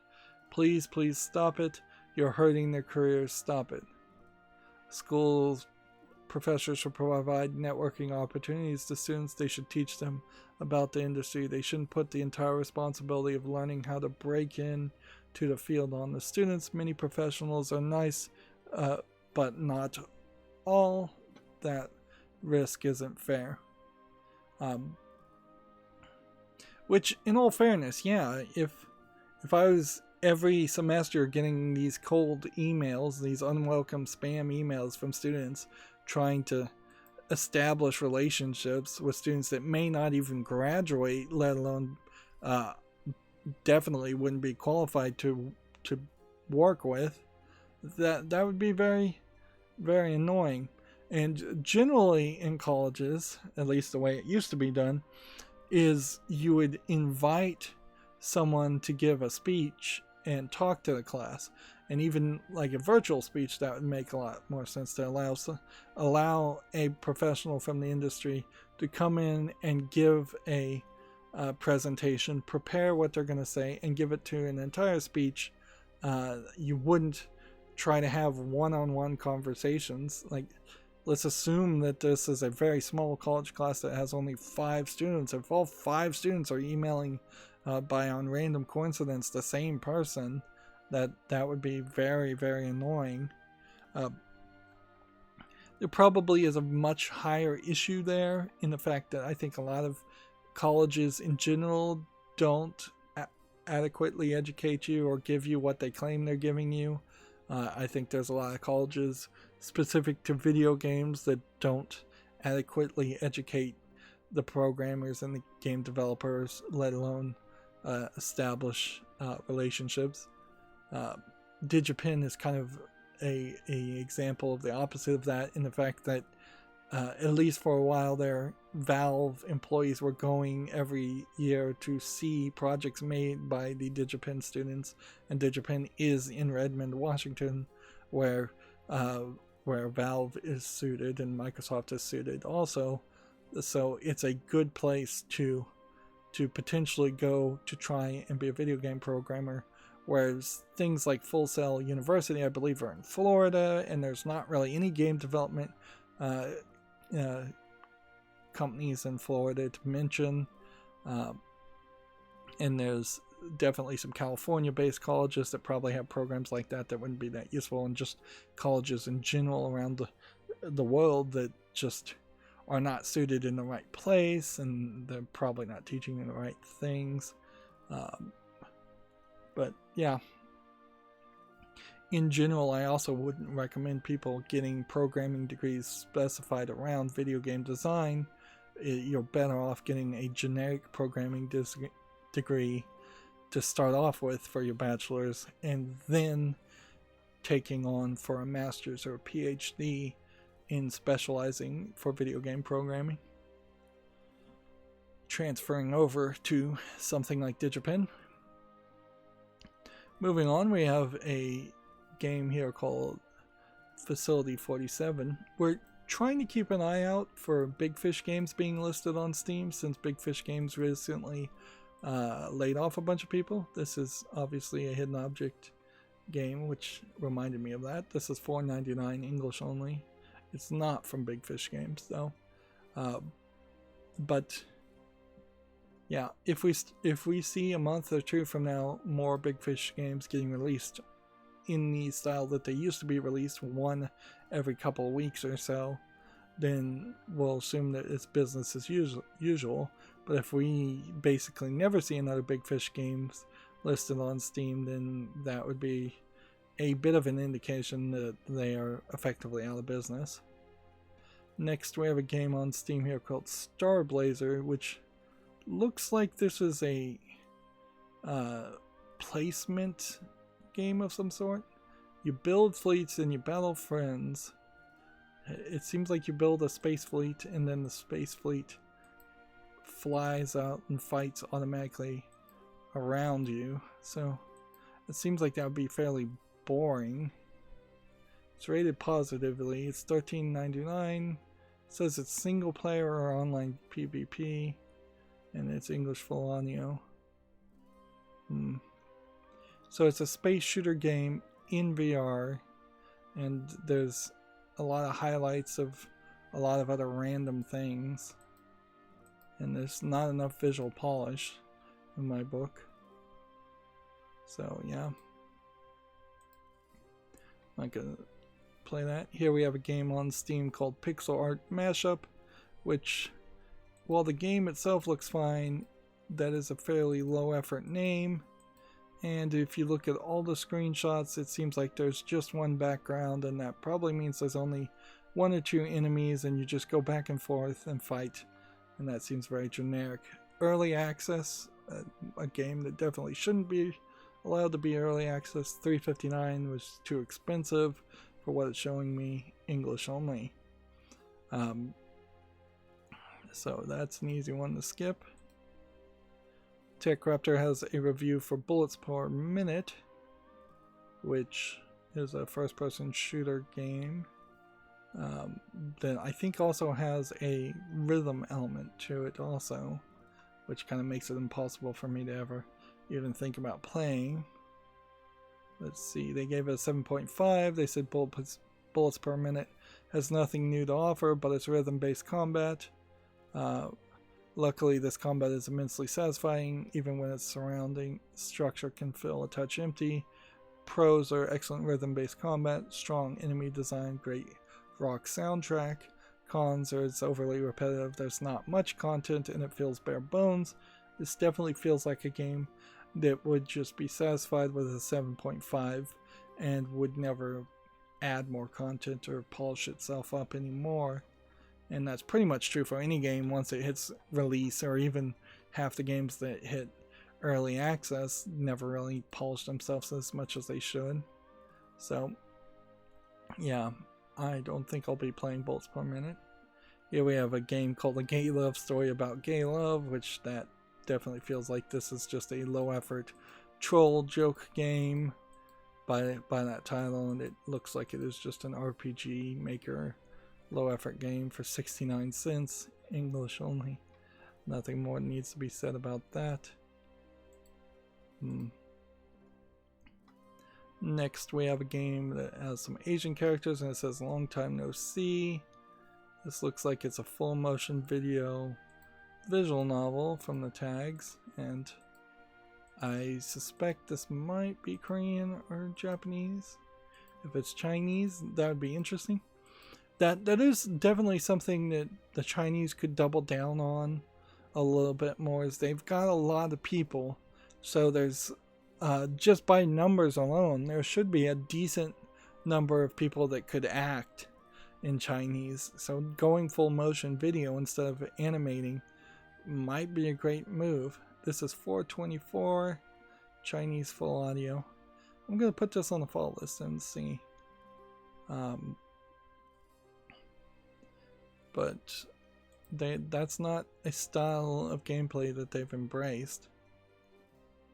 Next we have a game on Steam here called Knife Fight, which I think is literally going to be a knife and a fork fighting. Which, while this is a funny joke concept, depending on the price, it's probably not something you'd really want to play. it's probably one of these games designed for streamers, which honestly I don't even think streamers are getting away with playing joke games anymore. I don't think they're getting the views like they used to. 49 English full audio. I'll put it on the follow list and see if people just love it, but I bet they don't. I bet they go, haha, that's funny to look at in the trailer, but that's nothing really. Gamasutra reprinted an old blog from 2015, The Long Shadow of Super Mario Bros., which, if they had updated any of these since then there might be a reason to retweet these articles, but they don't. And you can see at the beginning that the author of this blog is the author of a book, I Am Error. And so it's really just a promotion piece more than anything else. Next, we have a game on Steam called Rover Mechanic Challenge, which seems like you're acting as a mechanic on a rover, which is a fairly specific job, and I don't know how realistic any of that would be. I don't know why you would have some space sim management game that was that realistic. It feels like building a PC building simulator, but instead building something that nobody could argue about whether or not you built it right or wrong, or very few people could. It's free to play, English and Polish, and right now it's Rover Mechanic Challenge is an ad for Rover Mechanic Simulator, which is on the follow list, and this is being listed as very positive, so why does it need a demo effectively? Well, clearly Steam has told them all to make demos, and they've encouraged them to do that, and a lot of people have responded to that. I don't know why. I wouldn't be surprised if Valve has secretly said, we're going to refund things after the 2-hour mark. And if Valve did come out and say, we're just going to give automatic refunds to anybody who's played 4 hours or even 5 hours of a game, regardless of the length of the game. And if you don't like that, they've probably told the developers to make a demo instead. I wouldn't be surprised if Valve did come out and say, hey, if there is not a demo available for this game before that person played it, then they're going to get an extended refund window, and game developers do not want their games to be refunded because that's money out of their pocket. Next, we have a game on Steam here called Rad Rocket, which looks like it's a little too asset flippy, and it's a little too all over the place. When you see it in actual play, seems like it's kind of a getting over it with Benet Foddy type game, where you're rocketing yourself upward. But much like that game, it is just also seemingly a random assortment of garbage. $5.39 is fairly expensive, English only. And honestly, in retrospect, even buying Getting Over It, which I think I did, is probably wasn't a good decision, because I'm not sure that game really is relevant. It's something that I will probably spotlight for less than 30 minutes and then never play again. Next, we have a game on Steam here called Knockout Party, which is clearly trying to be something like Fall Guys. People are just running around hitting each other in precarious positions. It's not exactly Fall Guys, but it's designed to be kind of looking interesting. I didn't know the private match ended. I thought you could sit there forever. Interesting. See, this is where I would prefer the screen. Like, I'd like to be able to see the art in its fullness here, and for the cards to just slideshow through this but there's kind of no way to do that. Even if I was going to have a favorite collection of cards and a favorite deck, and it was just going to be anime waifu cards that I liked to, that I wanted to see slowly scroll on this, after I play a different deck, those cards would not be on this scroll, I don't think, because this is just whatever I played last. So I kind of wish there was just like a screensaver option here that would highlight and go through the loading screens. Knockout Party is $5.94. It supports quite a few languages. It has one achievement, so it might be an achievement game. There's nothing there. Let's see. I think we already talked about this. There's a new Baldur's Gate 3 multiplayer and Twitch integration details have been revealed. I think I actually left this open because I wanted to check the ad blocking and improve the ad blocking. And I guess at this moment I could open 10 more packs of the current expansion, but I think I'm best off just waiting. Like when the next expansion happens, I think I can draw my money down quite a bit, like down to the point where I have just 1,000 packs ready to go. Honestly, it would be kind of crazy if we got to the next expansion and I could buy 400 packs on day one. That's something that you could have never really done as a free-to-play player on Magic the Gathering Arena or Hearthstone. But if Shadowverse is going to be that generous, or if there's even a possibility of that, that would be great.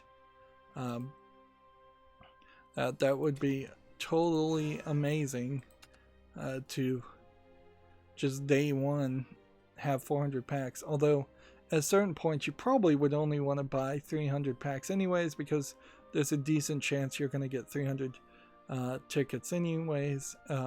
Plus there's these add-on expansions that are a consideration, so people need to be careful about this. And I got a Rebirth of Glory pack, which is helpful, but Rebirth of Glory is also the oldest expansion, so there's not a great argument to try to own a bunch of those cards at the moment. And 2 gold cards is definitely a nice reveal there. I didn't actually look at the cards. None of those were extra. So come over here. Interesting, it now saves whether you're on advanced or not. It wasn't doing that before. Right. So we have Layla's Saint of Peace. At the end of your opponent's turn, destroy all followers, evolve, gain ambush until the end of your opponent's turn. And see, you just never get that full screen art except for in the loading screens. And clearly the loading screens are unique art and not for every character. So I have one of those.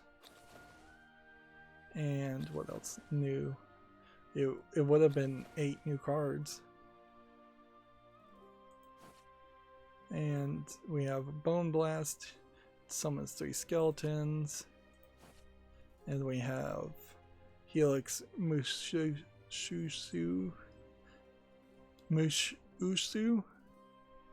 Like, that looks very much like the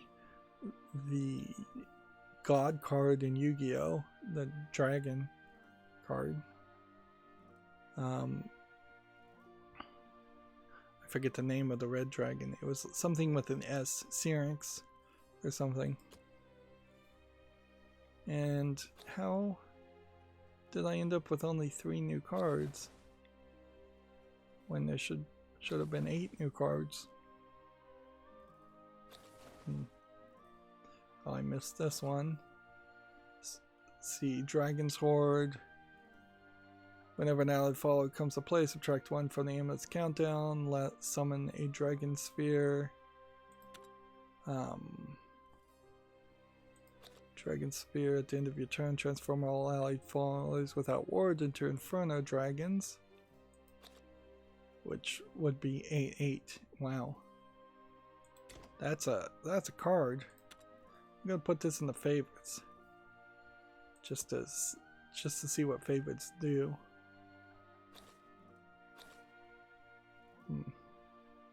But that still doesn't really break down how I could have been. That's 2 cards that are new.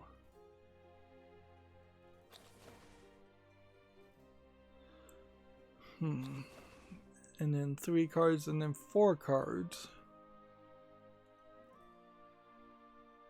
So I don't know how I opened up 5 cards.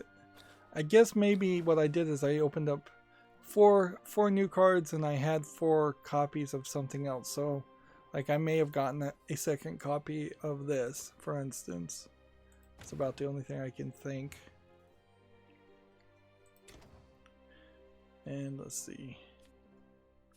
Favoriting does not seem like it lets you do anything on the screen. We could check to see what tickets we have just in case we didn't have any. I wish they'd give out more promo cards, but I guess they're not promo codes, but they're just not doing that. Instead they're just giving out crates, and I guess that works better instead of having to actually type in things. But yeah, I was hoping that there might be a settings button here. Battle. It wouldn't be in battle, it would be under other. Nope, there's no way to change this. And then you can drag the cards around, but you can't do anything else. So Portalcraft, we bumped that up to 10, which is leaving Runecraft in the dust, and I need to build a new Runecraft deck. And Shadowcraft still needs some work. I think we probably already talked about this too. Kenna Bridge of Spirits has been delayed to Q1. I think this was something that I was going to see if it was on Steam, and I didn't get around to it. And so then that brings me to the Humble Bundle and my Twitter feed, as we are done for the day.